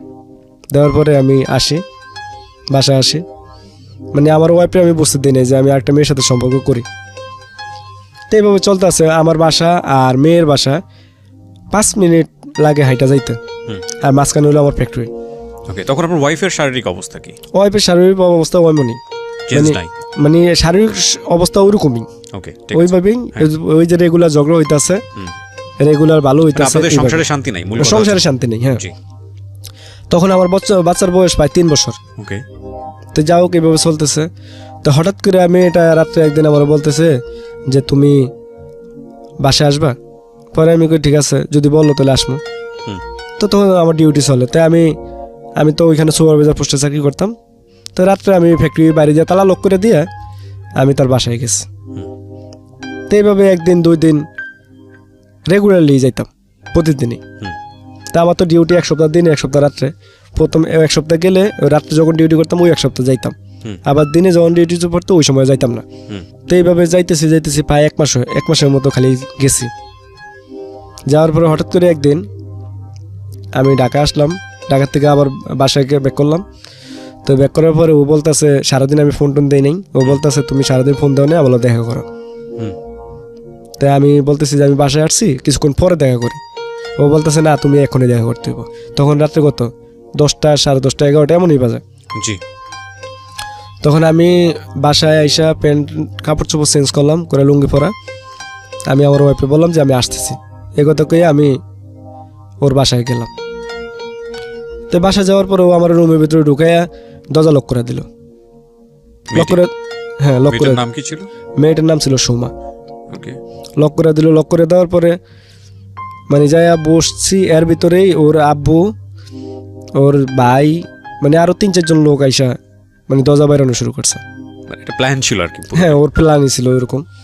তো যাও বাইরে আইলো, তখন আমি দরজা খুলে দিছি। খুলে দেওয়ার পরে ওর বাপে আমার অনেক মারলো ওইখানে।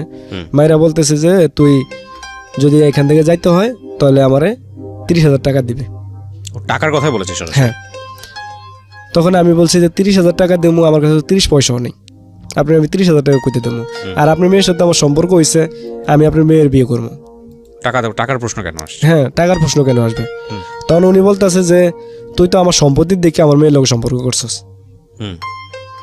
তখন আমি কই না, আপনার যে সম্পত্তি আছে এই সম্পত্তি আমাদের বাড়িতেও আছে, তাই আমার সম্পত্তি দরকার নেই, আপনার মেয়ের সাথে আমার সম্পর্ক হয়েছে, আপনার মেয়ের আমি বিয়ে করবো। তো ওর মা ওইটা বলতেছে না, আমি আমার মেয়ের তোমার কাছে বিয়ে দিব না, কারণ তোমার বউ আছে। তো যাই হোক, উনি আমার আটকে রাখলো, বাইন্দা রাখলো, এক কথা দড়ি দিয়ে বাইন্দা রাখলো হাতে। তখন আমার ওয়াইফেও উনি চিনতো, সকালে ঘুম থেকে উঠলে সবাই দেখা হয়। তো রাত্রে 11টা বাজে উনি ওর বাইরে দিয়ে আমার ওয়াইফে ঢাকাইলো বাসায়। তা আমার ওয়াইফও আসলো, আইসা দেখে যে আমার মাইরা ফাড়া ফুড়ে লাইছে, ঠোঁটমোট কালমাল। তো আমার ওয়াইফও কান্তাছে যে কি হয়েছে। তো উনি বলতেছে যে আমার বাসায় তোমার স্বামী চুরি করতে আইসা। তো আবার মহিলা বলতেছে যে কেমন যে বউ হইছো তুমি, জামাইরে ঘরে ধরে রাখতে পারো না, যে আপনাকে নিয়ে গেল ওখানে। হ্যাঁ। তখন মানে আমার মানে ওয়াইফের আপনি বিষয়টা এরকম হয়ে গেছে যে আপনি তো বলতেও পারবেন না যে আপনি কেন এখানে আসছেন, কারণ জি না। আপনার উদ্দেশ্য তো খারাপ ছিল। না, আমার উদ্দেশ্য তো আমি তো প্রতিদিনই যাই, হ্যাঁ। আমি তো 1 মাস যাবতই তার সাথে ওকে, আমার সামহাউ সে বুঝতে পেরে আপনাকে ট্র্যাপে ফেলে দিয়েছে, সুতরাং আপনি যেটাই বলেন না কেন আপনি নিজেকে সাফাই করতে পারবেন না। না, ওইখানে Okay. তো আমি বলতেও পারতেছি না যে আমি এই জন্য আসছি। একটা কথা আছে, লোভে পাপে হ্যাঁ। মৃত্যু। কিন্তু আমার ওয়াইফকেও আমি ভালোবাসতাম, অনেক ভালোবাসতাম, কিন্তু এখন তো আমি কিছু বলার মতো মুখ নাই। হুম। তখন আমার ওয়াইফে ওনার হাতে পায়ে ধরলো, ধরে কয়েছে কাকা যা হইছে তাই আপনি ওরা ছাইরা দেন। হুম। তো উনি ওই সময় ছাইরেই দিল। উনি বলছে যাও তোমার জামাইরে তুমি নিয়ে যাও। হুম। পরে যাও, আমি আইসা বললাম বাসায় আসার পরে আমার বউ আমার অনেক মানে গালিগালাজ করলো, যেটা মহিলাদের করার দরকার এটা করলো আর কি। গালিগালাজ করলো, অনেক জড়াজাটি হইলো তার সাথে আমার। তখন আমি চুপচাপ রইলাম। তাই আমি একদিন কম্পিউটারের ছবি দেখতেছি, বউ আমি। হুম। হঠাৎ করে 1 সপ্তাহ পরেই হুম। ওই মেয়েটার মা আর মেয়েটা আসলো আমার বাসায়। হুম। আইসা মেয়েদের যেই একটা মানে প্রেগনেন্ট হয়ে গেলে যে একটা চেক আপ করায় না, হুম। যে একটা কাটি থাকে মেয়েদের, ওইটা আর কি নিয়ে আসলো। আইসা বলতেছে এটা চিনো তুমি? তা আমি বলছি চিনবো না কেন, চিনি তো। পরে মেয়েটা কয়, বলছে মানে কোন মেয়ে? মেয়ের মা। মানে যে মেয়েটা আপনাকে আটকাই দিয়েছিল সেই হ্যাঁ মেয়ে? হ্যাঁ, সেই মেয়ের মা। আচ্ছা, এটা আপনাকে ছাড়ার পরের ঘটনা? হ্যাঁ, মানে- সারার 1 সপ্তাহ পরে আচ্ছা, তারপর? মেয়ের মা ওই যে মানে চেক আপ করছে, হ্যাঁ। মেয়ে প্রেগনেন্ট। তাই আর মেয়ের মা এসে বলতেছে যে তুমি কি এটা চিনো?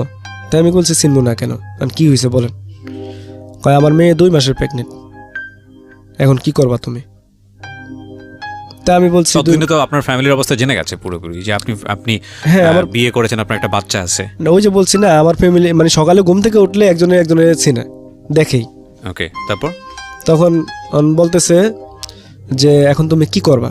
তা আমি বলছি ঠিক আছে, আপনি মেয়ে যেহেতু প্রেগনেন্ট হয়েছে তো আপনার মেয়ে আমার দিয়ে দেন, আমি বিয়ে করবো। তা আমার ওয়াইফও বলতেছে যে ঠিক আছে খালা, যাওয়ার তো হয়েছেই, তো যেহেতু আপনার মেয়ে আমার সামান্য লোকের প্রেম করছেই, তাহলে আপনার মেয়েরে ওর কাছে বিয়া দিয়ে দেন। আপনি এতটা সহজে আপনার স্ত্রীটা মেনে নিল? আর ঘটনাটা কি সত্য ছিল কিনা, মানে আপনার দিক থেকে ঘটনাটা সত্য ছিল কিনা? আমার দিক থেকে ঘটনা সত্য ছিল। সত্য ছিল, ওকে। জি। তখন আমিও আমার ওয়াইফের সামনে অস্বীকার করতে পারিনি যে জিনিসটা তো হয়েছেই। তো আপনার ওয়াইফ বিনা বাক্য ব্যয় বিষয়টা বললো যে ঠিক হ্যাঁ, আছে, ওর সাথে বিয়ে বিনা দেন। বাক্যে সেও বললো যে ঠিক আছে খালা, আপনি মেয়েরে আমার ওর কাছে বিয়া দেন, হুম। সমস্যা নেই, আমার কোনো কিছু হবো না। হুম।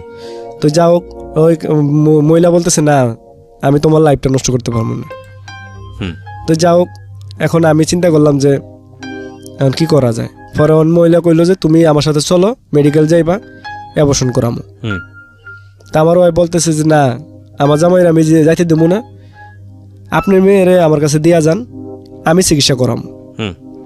তো উনি মানে আমাদের কাছে দিব না, ওনার সাথে আমার যাইতে হইব।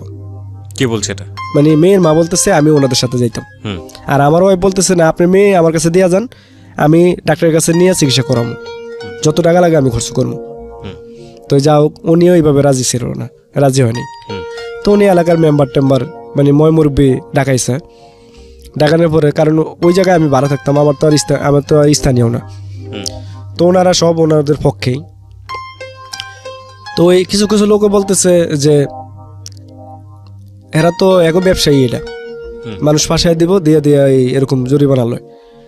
আবার কেউ কেউ বলতেছে যে এখন করছো দেও, কি কয়। তো এই মেম্বারে আমার বললো যে মেয়ের বিয়ে দিতে মিনিমাম 2-3 লাখ টাকা লাগবো, হুম। কারণ এলাকাতে তো বিয়ে হইবই না। তাহলে তুমি বেশি না, মেয়ের চিকিৎসা বাবদ 50,000 টাকা দিবা। মানে আমার 50,000 টাকা জরিমানা করলো ওইখানে। ওকে। এখন 50,000 টাকা দেওয়ার মতো কোনো ক্ষমতা আমার নেই। মানে ঘুরে ফিরে সব টাকার কাছে চলে আসতেছে। হ্যাঁ, ঘুরে ফিরে খালি টাকার কাছে। আর আমি বলতেছি যে আপনি মেয়ের সামনে দাঁড় করান, মেয়ে আমার সাথে ভালোবাসার সম্পর্ক করছে, আমিও মেয়েরে ভালোবাসি, এখন যদি মেয়ে বিয়ে বসতে চায় তাহলে আমি তো মেয়ের বিয়ে করবো, যেহেতু আমার ওয়াইফ এটা রাজি, হুম। মেনে নিতেছে। এখন মেয়ের মা বলতেছে না, আমি মেয়ে বিয়ে দেবো না। তাই যাকে এলাকার মেম্বার চেয়ারম্যান বলতেছে যে তোমার কাছে মায়া বিয়ে দেওয়া যাবে না, তোমার সংসার আছে, তোমার ছেলে আছে, ওদের ভবিষ্যৎ নষ্ট হয়ে যাবে গা। হুম। তা আমিও চিন্তা করলাম তা তো ঠিক আছে। তো এখন 50,000 টাকা দেওয়ার মতো কোনো ক্ষমতা আমার নেই। এখন ওরা আমার টাইম দিল 24 ঘন্টা, 24 ঘন্টা ভিতরে 50,000 টাকা দিতে হবে। এখন আমার ঘর থেকেও বেরোতে যায় না। তা আমার ঘরে হয়তো বা কম্পিউটার ছিল একটা, আর মানে জিনিসপত্র ছিল টুকিটাকি বিক্রি করলে কত 1050 বেতন যাইব। তো এগুলি বিক্রি করতে একটু সময়ের প্রয়োজন আছে, সবাই তো আর সাথে সাথে কিনে নেয় না। তখন আমার বউ আমার সমন্দির বউর কাছে ফোন দিল ঢাকায়।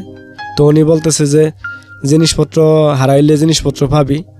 হ্যাঁ, আমার বউর এই কথা বললো যে জামাই গেলে কিন্তু জামাই পাবি না। তা আমার ওয়াইফ জিনিসটা মাথায় ক্যাচ করলো যে আসলে তো মনে হয় যে এরকমই।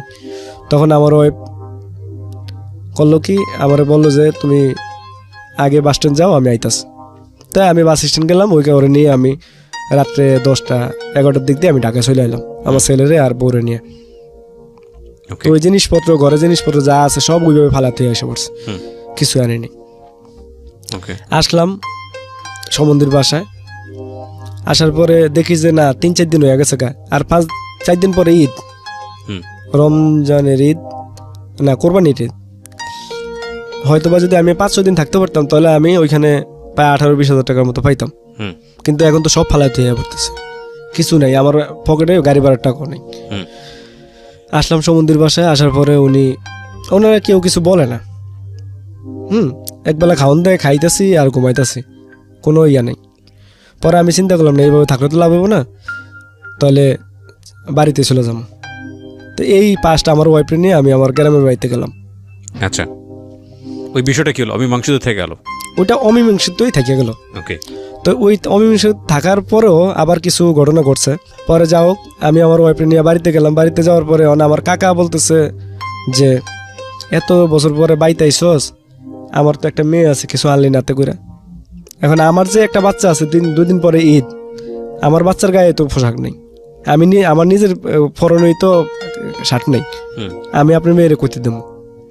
তো যাও, এটা তো তারা বুঝবো না। এখন দেই না, ঈদ গনে আর 2 দিন আছে, ওই মেয়েটাও আমার ফোন দিতেছে। যে মেয়েটার সাথে ঘটনা হয়েছে ওই মেয়েটাও আমার খালি ফোনের উপর ফোন দিতেছে। তা আমি মেয়েটারে বললাম যে দেখো, তোমার কারণে আজকে আমার সব উলুট ফালুট হয়ে গেল। 2 দিন পরে ঈদ, আমার ছেলের যে একটা বাচ্চা মানুষ, একটা ঈদের একটা খুশি আছে, এই খুশিটা নষ্ট হয়ে গেল। এখন আমি কি করব? পরে ও আমার করলো কি, বিকাশে টাকা দিল 3,000 টাকা দিল। কইলো তো তুমি যাওয়ার তো হইছেই, তুমি তোমার ওয়াইফরে আর বাচ্চারে মার্কেট করে দাও, দিয়া পরে তোমার সাথে আমি কথা বলতেছি। পরে আমি ওই টাকা দিয়ে আমার ওয়াইফরে আর পোলারে মার্কেট করে দিলাম, কিন্তু আমার ওয়াইফরে জানাই নাই যে এই টাকা ও দিছে। তো যাও করে দেওয়ার পরে আবার 2 দিন পরে সে আমার ফোন দিল। ফোন দেওয়ার পরে আমার বলতেছে যে আমি কিছু টাকা পাঠাইতেছি, তুমি মার্কেট করো, কইরা ঈদের 1 দিন পরে তুমি ঢাকা আইবা, আমি তোমার সাথে চলে যাম। মেয়ে আমার এই কথা বলতেছে। তাই আমার সাথে চলে যাইবা, তাই আমার সাথে আইলে আমার কাছে তো কোনো টাকা পয়সা নাই, আমি তোমার কিভাবে আইনা কিভাবে রাখবো। তা আমার চিন্তা ভাবনা ছিল খারাপ, যে আমি চিন্তা করছি যে ও আমার জিনিসপত্র যে ফালায় রেখে এলাম মিনিমাম 50-60 হাজার টাকা, আমি ওর কাছ থেকে এগুলো উসুল করবো। আর ওর বাবা যে আমার মারলো, এই মাইটটাও আমি উসুল করবো, মানে আমার এটা জিত রয়ে গেল। তো যা হোক, আমি ওর সাথে ফোনে কথা বলতে থাকলাম। তো ঈদের পরের দিন ও আমার গাড়ি ভাড়ার টাকা পাঠালো, আমি ঢাকা আসলাম। তো ওর মায়ের গলার চেন আর কানের জিনিস ও চুরি করে নিয়ে বিক্রি করছে। কইরা ওর কাছে ক্যাশের টাকা ছিল, ওই টাকা নিয়ে প্রায় 30,000 টাকার মতো। ও টাকা নিয়ে চলে আসলো ঢাকা সায়দাবাদ। আমিও লঞ্চে কইরা চলে গেলাম সায়দাবাদ। যাইয়া আগে ফলো করলাম যে কোনো লোক আছে কিনা। ফলো করার পরে দেখলাম যে না, ওর সাথে কোনো লোক নাই। তা আমি একটা সিএনজি ভাড়া করলাম, ভাড়া করে ওর সিএনজিতে উঠাইলাম। উঠে আমি ডাইরেক্ট নিয়ে গেলাম যে সদরঘাট। আচ্ছা, সদরঘাট নিয়ে আমি চাঁদপুরের লঞ্চে উঠলাম। চাঁদপুরের লঞ্চে কেবিন ভাড়া নিলাম 800 টাকা দিয়ে। তো ওই যে সিএনজিতে উঠছি, ওঠার সাথে সাথে ওর হাতে যে টাকা ছিল 30,000, ওই টাকাটা আমার হাতে দিয়ে দিছে। আচ্ছা। তো দেওয়ার পরে এখন তো আমার হাতে টাকা আছে, আমার খরচ করতে কোনো সমস্যা নেই। তো যা হোক, আমি 800 টাকা দিয়ে আমি কেবিন ভাড়া লইলাম। কেবিন ভাড়া নেওয়ার পরে ওর সাথে আমার অনৈতিক সম্পর্ক ওইখানে হইল লঞ্চের ভিতরে। তো যা হোক, আমি চাঁদপুর গেলাম ওরে নিয়ে। চাঁদপুর যাইয়া পৌঁছাইলাম প্রায় সকাল 6টা বাজে। তখন এখন আমি চাঁদপুর ওরে রেখা কি করবো? আমার তো ওরে আবার রিটার্ন ব্যাক করতে হইব, মানে ও তো আসছে আমার কাছে একবারে, বিয়ে বসবে এই জন্য। কিন্তু আমার তো ইচ্ছা ছিল না যে ওর বিয়ে করবো আর। তখন আমি আবার লঞ্চে উঠলাম, ওইটা আবার কেবিন ভাড়া লইলাম, লইয়া নিয়ে আসলাম ঢাকা আইসা ওই দিন ছিল প্রায় 23 তারিখ। তা আমি ওরে বুঝাইলাম যে দেখো, মানুষের রুম ভাড়া দিলে তো 1 তারিখ আগে রুম ভাড়া দেয় না। আপনার ওয়াইফ তখন কোথায়? আমার ওয়াইফ আমাদের গ্রামের বাড়িতে, আচ্ছা, বাড়িতে রেখে আইছি। আমি ওয়াইফে বলছি যে আমি ঢাকা যাই, যে চাকরি মাকরি লই, পরে তোমার একটা সেভ করবো। তো ওরে টাকা টুকা দিয়ে আইসি ওর বাড়িতে আসা। তো যাও এখানে ওরে বুঝাইলাম যে দেখো, তো রুম ভাড়া লইতে পারবো না, এখন আরো 7 দিন বাকি মাস শেষ হইতে। তাহলে তুমি একটা কাজ করো, তুমি এখন বাসায় চলে যাও, 7 দিন পরে তুমি 1 তারিখে আইসো। এই কথা কইয়া পরে আমি ওরা সাইজা বাজাই না, আবার গাড়িতে উঠে দিলাম। টাকা 500 হাতে দিলাম, দিয়া গাড়িতে উঠে দিয়া গাড়ির হেল্পারে 12 দিয়া দিলাম, দিয়া বললাম যে ওরে বাবুরহাট নামে দিয়া চলে গেল। চলে যাওয়ার পরে ফোন দিতে আছে, কথা হইতেছে। পরে ও আবার 1 তারিখে আসতে চাইছে। পরে আমি বলছি যে তুমি যে আসতে চাও, আমার তো একটা ছেলে আছে। এদিকে যে আপনি এনার সঙ্গে সম্পর্ক মেনটেন করছেন, এটা তো আপনার ওয়াইফ জানে না? না, পরবর্তীতে যে সম্পর্ক মেনটেন করতেছি এটা জানে না? এটা আমার ওয়াইফ জানে না। এই মহিলার নাম কি ছিল যার সঙ্গে সম্পর্ক মেনটেন করছেন? সোমা। মানে সোমার সঙ্গে কি হচ্ছে না হচ্ছে এটা জানে না? না, এটা এখন জানে বারবার তো ওনার ফ্যামিলি থেকে টাকা চাচ্ছিল, তো ওই সময় উনি সন্তান সম্ভবা? ওই সময় প্রেগনেন্ট ছিল, হ্যাঁ। তো ওইটার আপনি কোনো স্টেপ নিয়েছেন নাকি? বাচ্চাটা আমি নেবেন কোনো নাকি স্টেপ নেবেন না? নেই নাই, কিন্তু ওনারা স্টেপ নিছে। আচ্ছা, স্টেপ নেওয়ার পরও আপনি সম্পর্ক কন্টিনিউ করছেন? স্টেপ নেওয়ার পরও ওই যে এগুলো নোট করার মতো যে ওর বাবা মা কিন্তু বারবার টাকা চাচ্ছে এই মেয়ের এই ঘটনার কারণে, এবং ও কিন্তু ওকে ধরে একবার বিয়ে শাদীর ব্যাপারও হচ্ছিল, সেটা সমাধানও হয় নাই। এর ফ্যামিলি থেকে ও মানা হচ্ছে বা হচ্ছে না, এরকম একটা ব্যাপার। এর ওয়াইফের মানতে চায় আবার চায় না, এরকম একটা জায়গা থেকে ও তারপরেও সম্পর্কটা কন্টিনিউ করে যাচ্ছে। তার মানে এতগুলো মানুষ সবাই মিলে এক ধরনের ক্রাইমের মধ্যে ইনভলভ। ওকে, তারপর মেয়েটাকে সোমাকে মেয়েটাকে না নাম সোমাকে আমি পাঠিয়ে দিলাম বাসা। পরে আবার আমার সাথে ফোনে কথা হয়। তো আমার বলতেছে যে 1 তারিখ তো আইসা পড়ছে, কি করবা? পরে আমি বললাম যে আমি চিন্তা করলাম যে আমার তো একটা ছেলে আছে, আর এখন কি ওরে বিয়ে করা ঠিক হইব না। তখন আমি ওরে মানে কিভাবে মানে পিছে ব্যাক করবো, মানে এটার জন্য আর কি আমি ওরে বলছি যে তুমি আমার কাছে আসতে পারো, ঠিক আছে, কিন্তু যে আসতে পারবা কিন্তু কখনো বাচ্চা কাচ্চা নিতে পারবা না। তো বলতেছে এটা কেমন কথা? তাই আমি বলছি যদি বাচ্চা কাচ্চা না নেওয়ার চিন্তা ভাবনা থাকে, তাহলে আমি তোমার হয়তো বা নিয়ে সংসার করতে পারবো, আর না হয় আমার পক্ষে সম্ভব হইব না। কারণ আমি আমার বাবা মা ছাড়া অনেক মানুষ হয়েছি, আমি বুঝি যে বাপ মা না থাকলে কি হয়। তাই আমি চাই যে আমার ছেলে যাতে এরকম কোনো ইয়াতে না পড়ে। তখন ও বলতেছে না, তো আমার পক্ষে সম্ভব হইব না। তাই আমি তাহলে আচ্ছা ঠিক আছে, তাহলে বিদায়। তো এই বিদায় মানে এই সমাপ্তি, তার সাথে আমার রিলেশন ব্রেকআপ হয়ে গেল। তারপর ওইখানে আমি চাকরি নিলাম সদরঘাট চাকরি নেওয়ার পরে হঠাৎ করে ওই যে বাড্ডাতে যে একটা মেয়ের সাথে রিলেশন হয়েছিল আমার বন্ধুর ফ্লোরে, ওই মেয়েটা হঠাৎ করে ফোন দিল। তো ফোন দেওয়ার পরে ওর সাথে রেগুলারলি ফোনে কথা হইতেছে। তখন ওর সাথে সাথে ফাঁকে ফাঁকে ওর মার সাথেও আমার কথা হইতো ফোনে। তোর মা আমারে বলতো যে ওর কোনো বাইটাই নাই। তাই আমিও বলতাম যে আমার বাবা মা নাই বলতাম। তো উনি বলতো তো বাবা তুমি একদিন আমাদের বাসায় আইসো। তো মাঝখান দিয়ে 3 বছর পার হয়ে যায়, ওর সাথে ওরা আমি দেখি না, ওই মেয়েটাকে। তো চিন্তা করলাম যে না, যেহেতু আন্টি বলতেছে তাহলে আমি যাই। তখন আমি বাড্ডা আসলাম, আইসা ওনার বাসায় গেলাম। উনি নিজে আমার রিসিভ করলো এখান থেকে। তখন রিসিভ করার পরে বাসায় গেলাম। তো বাসায় যাওয়ার পরে শুনতেছি যে মানে যে মেয়েটার সাথে আমি কথা বলতাম রেগুলারলি, আরেকটা মেয়েও ছিল, মানে বাসায় প্লাস অ্যাডাল্টারি এই ধরনের একটা সম্পর্ক, তার পাশাপাশি আরেকটা মেয়ের সঙ্গে কথাও বলতেন? না, তাহলে ওই মেয়েটাই সময় না, সোমা তো ব্রেকআপ হয়ে গেল। তারপর আরেকটা মেয়ের সঙ্গে এই মেয়েটা হলো আপনার ওই যে আমি যে ঢাকায় এসে যে চাকরি করলাম 3 মাস, তো আমার বন্ধুর ফলে যে মেয়েটা ওই যে বাসা। একটা জিনিস আমাকে একটু বলেন তো, মানে আমি ধরনের প্রশ্নটা করাটা অনেক বেশি উইয়ার্ড হয়ে যায়, তারপরেও বিষয়টা মানে আপনি চাকরি করছেন ছোটোখাটো বিভিন্ন রকমের এমব্রয়ডারি প্রতিষ্ঠানে বা ছোটোখাটো গার্মেন্টসে, এই জায়গাগুলোতে কি ছেলে মেয়েদের সম্পর্ক আপনার জায়গাটা থেকে যেরকম একের পর এক আপনি বিভিন্ন রকমের সম্পর্কে জড়িয়ে যাচ্ছেন এবং সেটা শেষ পর্যন্ত অনৈতিক সম্পর্কে দিকে যাচ্ছে, এটা কি অনেক ইজি, মানে অ্যাক্সেস করাটা কি খুব ইজি? ইজি না, হয়তো বা কিছুদিন সম্পর্ক রিলেশন করার পরে হয়তো বা এটা হয়। মানে আপনার জায়গা থেকে বিষয়টা কেমন ছিল? আপনি খুব এরকম যে কাউকে খুঁজে বের করতে হয়েছে এরকম আমার কোনো কাছ কিছু? থেকে এটা ইজি, আপনার কাছ থেকে অনেক ইজি মনে হয়েছে? হ্যাঁ আমার কাছ আচ্ছা, থেকে এটা ইজি ছিল। আচ্ছা। তারপর? মানে এটা আমার পক্ষ থেকে না, মেয়েদের পক্ষ থেকে বেশি আসতো। আচ্ছা, তো কথা বলতেন মেয়েটার সঙ্গে? হ্যাঁ মেয়েটার সাথে ওই যে ফোনে কথা বলতাম, ওই যে 3 মাস 6 মাস পরে ফোন দিত, 2 মিনিট কথা বলতাম, এতটুকুই। তাই এইভাবেই 3 বছর পার হয়ে যায়। এই 3 বছরের ভিতরে তো এত ঘটনা ঘটলো। আচ্ছা। তখন ওর মার সাথে আমার কথা হইতো, তো ওর মা আমারে ডাকলো যে তুমি আমার বাসায় আসো। পরে আমি ওর বাসায় গেলাম। যাওয়ার পরে ওর মা আমারে হঠাৎ করে বলতেছে যে বাবা তুমি তো আইসো, তো তুমি, মেয়েটার নাম আমি বলতে চাইতেছি না, বললে হয়তো বা ঠিক আছে, প্রয়োজন নাই, হ্যাঁ বলেন। তো আমার বলতেছে যে তুমি আসছো, তো এখান দিয়ে কিছু একটা ঘটনা হয়ে গেছে। তাই আমি কি ঘটনা আন্টি? পরে আমার বললো যে ও তো একটা ছেলের সাথে মাত্র 1 সপ্তাহ ধরে রিলেশন হয়েছে। ওর মা এটা বলতেছে? হ্যাঁ ওর মা জানতো না যে আপনি, আচ্ছা, ওর সঙ্গে আপনি কথা বলতেন মানে নরমালি কথা বলতেন? নরমালি কথা বলতাম, ওই যে 3 মাস পরে একদিন 2-4-5 মিনিট, এতটুকুই। আচ্ছা, তো উনি আমাকে চিনতো? হ্যাঁ, ওর মা আমার দেখে নাই কখনো, কিন্তু এমনি ফোনে কথা বলতাম। তাই আমার বলতেছে যে ওরে অনেকদিন ধরে কথা বলতেছো, তাই এখন আমি তোমার কাছে একটা কথা বলি, এই যে আমার মেয়ে তো একটা ছেলের সাথে সম্পর্ক হয়েছে, তেমন ছেলেটারে আমি খবর পাঠাইছিলাম। পরে ছেলেটা বাসায় আসছিল, ছেলেটার আমার পছন্দ হয় নাই। এখন বাবা তোমার আমার পছন্দ হয়েছে, তোমার সব কিছু ভালো লাগছে আমারতে, এখন দেখো তুমি ওরে কইয়া বুঝে দেখো। দেন ও আমার প্রতি একটু আমি রাগ, কেন আমি বাসায় আসলাম। তা আমার বলতেছে আপনি কেন আমাদের বাসায় আসছেন? আমি কি বলছি আপনার, মানে আমার রাগারাগি করে বলতেছে। তা আমি বললাম তুমি এতদিন আমার সাথে কথা বললা ঘন্টার পর ঘন্টা, সারা রাত, এখন তুমি বলতেছো যে কেন বাসায় আসলাম।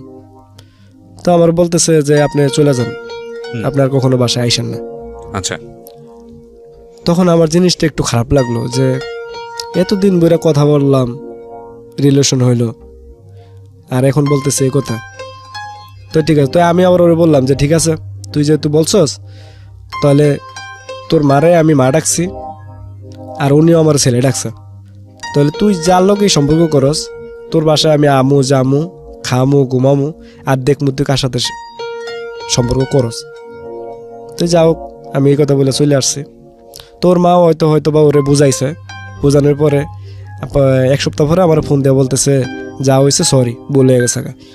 এই সরির মধ্যেই তার সাথে আমার রিলেশন আবার শুরু হইলো। ফোনে কথা হইতো, সপ্তাহে আমি তার সাথে দেখা করতাম, হাঁটতে জেলাইসা এখানে সেখানে যেখানে মন চাইতো আর কি চলে যেতাম। তো এইভাবে চলতে চলতে হঠাৎ করে ঈদ আসলো। তো ঈদে ওরে আমি মার্কেট টার্গেট করে দিলাম, করে দিয়া তারে আমি বললাম যে মানে তার প্রতি আমার একটু ইয়া ছিল যে তার সাথে আমার অনেক কিছু সম্পর্ক করব।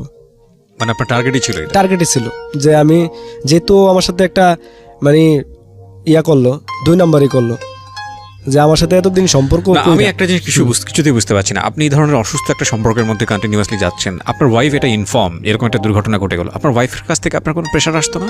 না, ওয়াইফ ওই যে বললাম যে ওয়াইফের বাড়িতে রেখে আসছি, ওই বাড়িতেই পড়ে রয়েছে। যোগাযোগও করতেন না?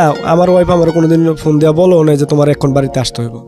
আপনার বাচ্চাটার খোঁজ খবর নিতেন আপনি? হ্যাঁ, আমার প্রতি সপ্তাহে আমি ফোনে বাড়িতে টাকা পাঠাইতেছি, যখন বলতেছে যে এই সমস্যা আমি বাড়িতে চলে যেতেছি, 1 মাস প্রতি মাসে আমি 2 বা 3 বার করে বাড়ি যাই, যে আমার ছেলের জন্য মার্কেট এটা যা লাগতেছে তা নিয়ে যাইতেছি।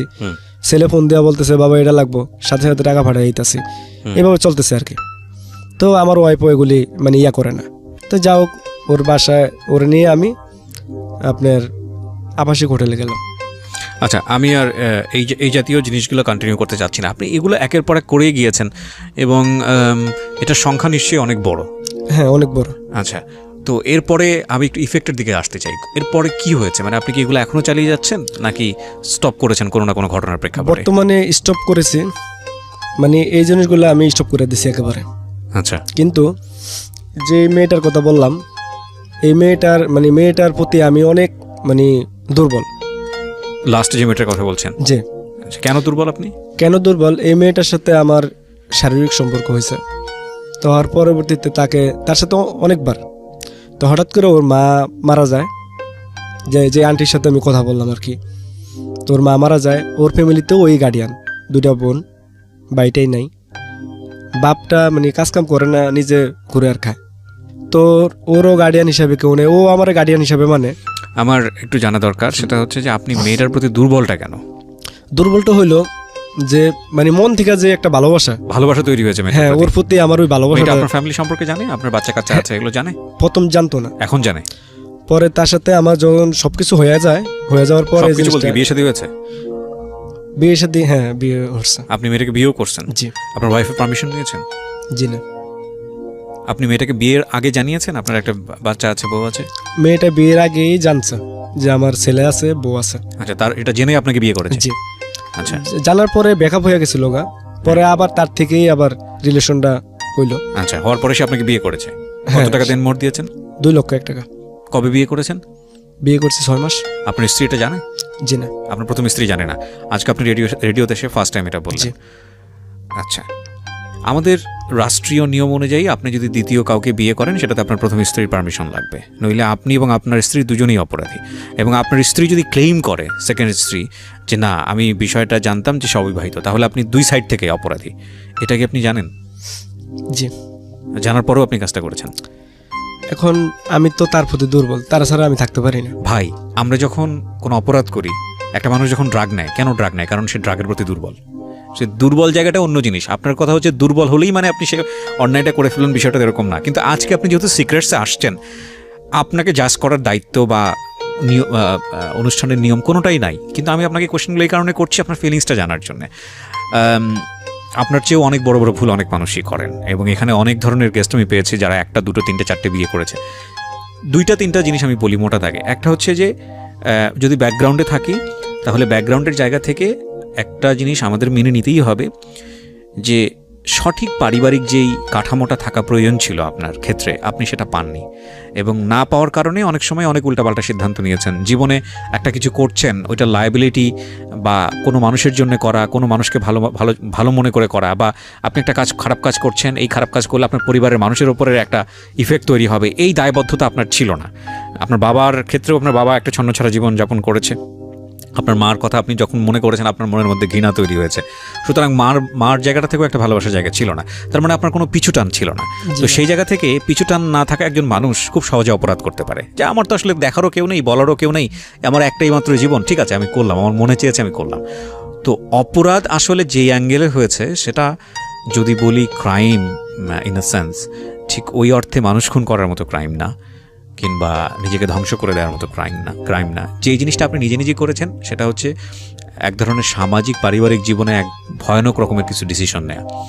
বিপদগামী অনেকগুলো সম্পর্কের মধ্যে আছেন। এই অনৈতিক সম্পর্কগুলো মানুষের জীবনকে তছনছ করে দেওয়ার জন্য এনাফ। প্রথমত ধর্মীয়ভাবেই জিনিসটা উচিত না, এবং দ্বিতীয়ত যেটা আমাদের সামাজিকভাবে ওই জিনিসগুলো আমরা কেউ প্রশ্রয় দিই না। আমাদের বাংলাদেশি কালচার কমিউনিটিতে এটা প্রশ্রয় দেওয়ার মতো বিষয় না। এবং তারপরে যেটা হলো যে আপনার দ্বিতীয় বিয়েটা করা, এবং দ্বিতীয় বিয়েটা আপনি করেছেন শুধুই একটা মানসিক শান্তির জায়গার জন্য। আপনার প্রথম স্ত্রী আজকে প্রথম জানলো, আপনি কি এক্সপেক্ট করতেছেন যে এটা কি হতে পারে জানার পরে? হয়তো বা মানে এটার প্রতি আমি একটু ভয় পাইতেছি, যে আমার বড় ওয়াইফ যদি জানে। না, ভয় পাচ্ছেন কেন? আপনার প্রথম স্ত্রী তো আপনার আগের বউয়ের, যিনি কনসিভ করেছিলেন আরেকটা অবৈধ সম্পর্ক, সেখানে তো বলছিল যে বিয়ে কনসিভ করছিল, কিন্তু তার প্রবলেম হইলো তার মাথার একটু গরম, মানে যে কোনো দুর্ঘটনা সে খারার মধ্যে করে নিতে পারে। আপনার ফার্স্ট ওয়াইফ? জি। তো আগেরটা যেহেতু মেনে নিয়েছিলেন, এটা কি আপনাকে উৎসাহ দিয়েছে যে এটা যেহেতু করবো? না, এটা তো এই সম্পর্ক তো জানেই না আমার যে এই সম্পর্কটা, এটা মানে প্রেমের সম্পর্ক। আপনি যতটুকু বললেন, আমি একটা কথাই বলতে পারি যে আপনার ওয়াইফও অনেকখানি তাই। কারণ যখন সেরকম আঁচ পেয়েছে যে আপনি এরকম একটা সম্পর্কের মধ্যে আছেন, তখনই তো আপনাকে সতর্ক করা উচিত ছিল, বা তার যে প্রবলেমগুলো আছে সেগুলো আইডেন্টিফাই করে সেগুলো সমাধানের দিকে যাওয়া উচিত ছিল।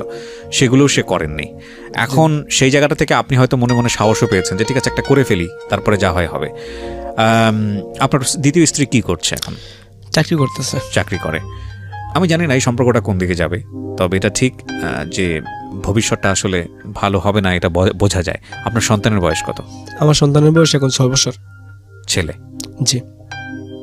ওকে। তো আপনি আজকে সিক্রেটসে এই কথাগুলো কেন বলতে আসলেন? মানে আমি এই জিনিসগুলো এখন আমার মানে খুব মানে চিন্তা করলে খুব খারাপ লাগে। আমি রাত্রে ঘুমাইতে পারি না। যখন দিনে ডিউটি করি রাত্রে ঘুমাইতে পারি না, যখন রাত্রে ডিউটি করি দিনে আমার ঘুম হয় না। মানে আমার মোট কথা, আমার এইসব চিন্তা করতে করতে আমার ঘুম নেই, যে আমার ছেলেটার কি হবে, আমি কি একটা ভুল করলাম। মানে এই জিনিসটা চিন্তা করতে করতে আমি দিন রাত পার করে লাইতেছি। আবার এটাও চিন্তা করি যে মেয়েটাকে যে আমি বিয়ে করলাম, এই মেয়েটাকে আমি কি দেব, তার কি একটা ভবিষ্যৎ নষ্ট করলাম। মানে এগুলি চিন্তা করতে করতে আমার মানে এক কথায় আমি একবার অসুস্থ হয়ে পড়ছিলাম। মানে এখন আর যখন আমার ছেলেটার কথা চিন্তা করি যে আমি বাড়িতে গেলে যখন আমি চলে আসবো ব্যাগটা কাঁধে নিয়ে যখন আমি ফিরে আসতে নেই, তখন আমার বাচ্চা আমার পিছন থেকে দৌড় দিয়ে এসে বাবা করে জড়ে ধরে। আচ্ছা, যখন জানবে যে আমার বাবা একটা বিয়ে করছে, তখন তো আর এই কাজটা করবে না, তখন কিনা করবে আমার মতোই। মানে এই চিন্তা এখন আমার মাথায় ঢুকছে। সন্তান খুব ইম্পর্টেন্ট একটা জিনিস প্রত্যেকটা বাবা মার জীবনেই, এবং সেই জায়গাটা থেকে আমার মনে হয় সন্তানের বিষয়টাকে মাথায় রেখে জীবনে অনেক স্যাক্রিফাইস করা উচিত। এবং আল্লাহ হয়তো সেই শক্তিটা আমাদের মধ্যে দিয়েও দেন যে না, জীবনে যা করেছি, সন্তান যেহেতু হয়েছে সুতরাং এখন চেঞ্জ হতে হবে। এবং আমি এরকম অনেক বন্ধুবান্ধব দেখেছি, অনেক মানুষ দেখেছি যারা সন্তান হওয়ার পরে মারাত্মক রকমভাবে টান নেয়। এবং এই জন্যে আমাদের সমাজে দেখা যায় এই কথাটা প্রচলিত আছে, অনেকেভাবে ট্রাইও করেন যে দেখবেন যে একটা সংসার টিকছে না, অনেকে মুরব্বীজন যারা আছেন তারা পরামর্শ দেন একটা বাচ্চা কাচ্চা নিয়ে যাও, ঠিক হয়ে যাবে। অনেক ক্ষেত্রেই সেটা যুক্তিযুক্ত না, অনেক ক্ষেত্রেই সেটা সায়েন্টিফিক না, কিন্তু সন্তান আসলে বাবা মায়ের মধ্যে পরিবর্তন আসে ওই সন্তানের জন্যে, এটা মারাত্মক রকমভাবে সত্যি। তো ঠিক আছে, যেহেতু আমি একটা জিনিস বুঝি যে রিয়ালাইজেশন খুব ইম্পর্টেন্ট প্রত্যেকটা মানুষের জীবনে, বিকজ আপনার বয়স এখন 29, আপনি শুরুতেই যেটা বলছিলেন, বাকি 29 বছর যদি আল্লাহ আপনাকে বাঁচায়, তাহলে এই 29 বছরের জীবনে যে আপনাকে দিয়ে ভালো কাজ হবে না এটার নিশ্চয়তা নাই। সুতরাং সেই জায়গাটা থেকে আমি মনে করি যে আপনি যেহেতু উপলব্ধি করতে পেরেছেন, সেটা একটা মারাত্মক রকমের পজিটিভ দিক। যে কোনো মানুষই ভুল করে উপলব্ধি করলে ওই মানুষের দ্বারা ভালো কিছু করা সম্ভব। আমার মনে হয় আপনার সন্তানের দিকে ফোকাস করেই আপনার বেটার লাইফ লিড করা উচিত, এটা একটা বিষয়। আর এই যে দুটো ঘটনা আপনি ঘটিয়েছেন, প্রপার রাইট মানে হক যেটাকে বলে, স্ত্রীর হক, সন্তানের হক, এটা কিন্তু বাবার দায়িত্ব। সেই জিনিসটা যেন কোনোভাবেই কারো দিকে থেকে কোনো প্রকার কম না হয়, এটা আপনার খেয়াল রাখাটা উচিত। আর লিগেলি যদি তারা দাবি করে বসেন অন্যায়ের জায়গাটা থেকে, সেক্ষেত্রে আপনি ফেঁসে যাবেন, এটাও আমি বলেছি আপনাকে। আর আজকের এই অনুষ্ঠানটি প্রচারের মূল উদ্দেশ্য হচ্ছে, প্রিয় শ্রোতা, যে কোনো বিপদগামী সম্পর্কে আমাদের একটা সিদ্ধান্তের দিকে নিয়ে যায়, এবং সেই সিদ্ধান্ত জীবনে ভয়াবহভাবে আসে। কারণ গড পেনাল্টি একটা মারাত্মক জিনিস, এবং সেই পেনাল্টির কাছাকাছি আসলে কোনো লিগ্যাল পেনাল্টি বলেন বা রাষ্ট্রীয় বা আইনগত বা সমাজগত বা কমিউনিটিগত পেনাল্টি, সেগুলো কিছুই না আসলে। এই জন্যই আল্লাহ আমাদের মধ্যে বিবেক দিয়েছেন। তবে এটা ঠিক যে আমরা অন্যের ভুল থেকে শিখবো, এটাও ঠিক। পাশাপাশি এটাও ঠিক যে আমরা কোনো মানুষই ধোয়া তুলসীর পাতা না, সবার জীবনেই কম বেশি ভুল আছে। সুতরাং আমরা যেন ক্ষমা করতে শিখি, কারণ ক্ষমা একটা মহত্তম গুণ। একটা মানুষ ভুল করে সে যদি রিয়েলাইজেশন জায়গাটা থেকে রিটার্ন আসে, এবং তাকে যদি আমরা সেই অনারটুকু দেই, এবং তাকে যদি আমরা সেই রেসপেক্টটুকু করি, তাহলে ওই মানুষটার দ্বারা অনেক ভালো কিছু সম্ভব। আর একটা মানুষকে যদি আমি একটা ভুলের কারণে কালার করে ফেলি এবং সারাটা জীবন যদি তাকে ওইটা নিয়ে খোটা দেই, তাকে যদি আমি ভালো কাজ করার সুযোগ না দিই, তাহলে ওই মানুষটা কিন্তু ভয়ানকভাবে একটা সময় যদি নিজের মধ্যে রিয়ালাইজ করে যে না, আমার প্রয়োজনীয়তা ফুরিয়ে গেছে এবং আমাকে দ্বারা আর কোনো ভালো কাজের কেউ এক্সপেক্টও করে না, তাহলে এই মানুষটা কিন্তু ভয়ানকভাবে আপনার জীবনে ফিরে আসতে পারে। সুতরাং তাকে স্পেস দেওয়া উচিত।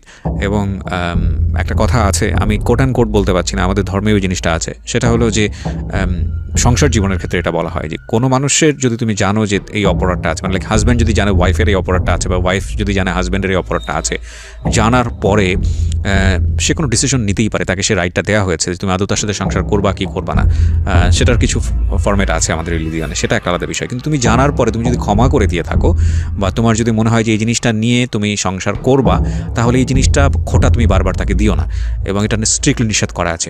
তো সেই জায়গাটা থেকেও আমি মনে করি যে আজকে আপনার ওয়াইফ যদি শুনে থাকে, ফার্স্ট ওয়াইফ, সে যদি সংসার করে আপনার সঙ্গে, তাহলে আপনাকে এটা মেনে নিয়ে ক্ষমা করেই সংসারটা করতে হবে, এবং সেটা তার জন্যই ভালো। আর যদি না মানতে চায়, তাহলে সেক্ষেত্রে সে সিদ্ধান্ত নিতে পারে, লিগেলি যে সিদ্ধান্ত নেওয়া।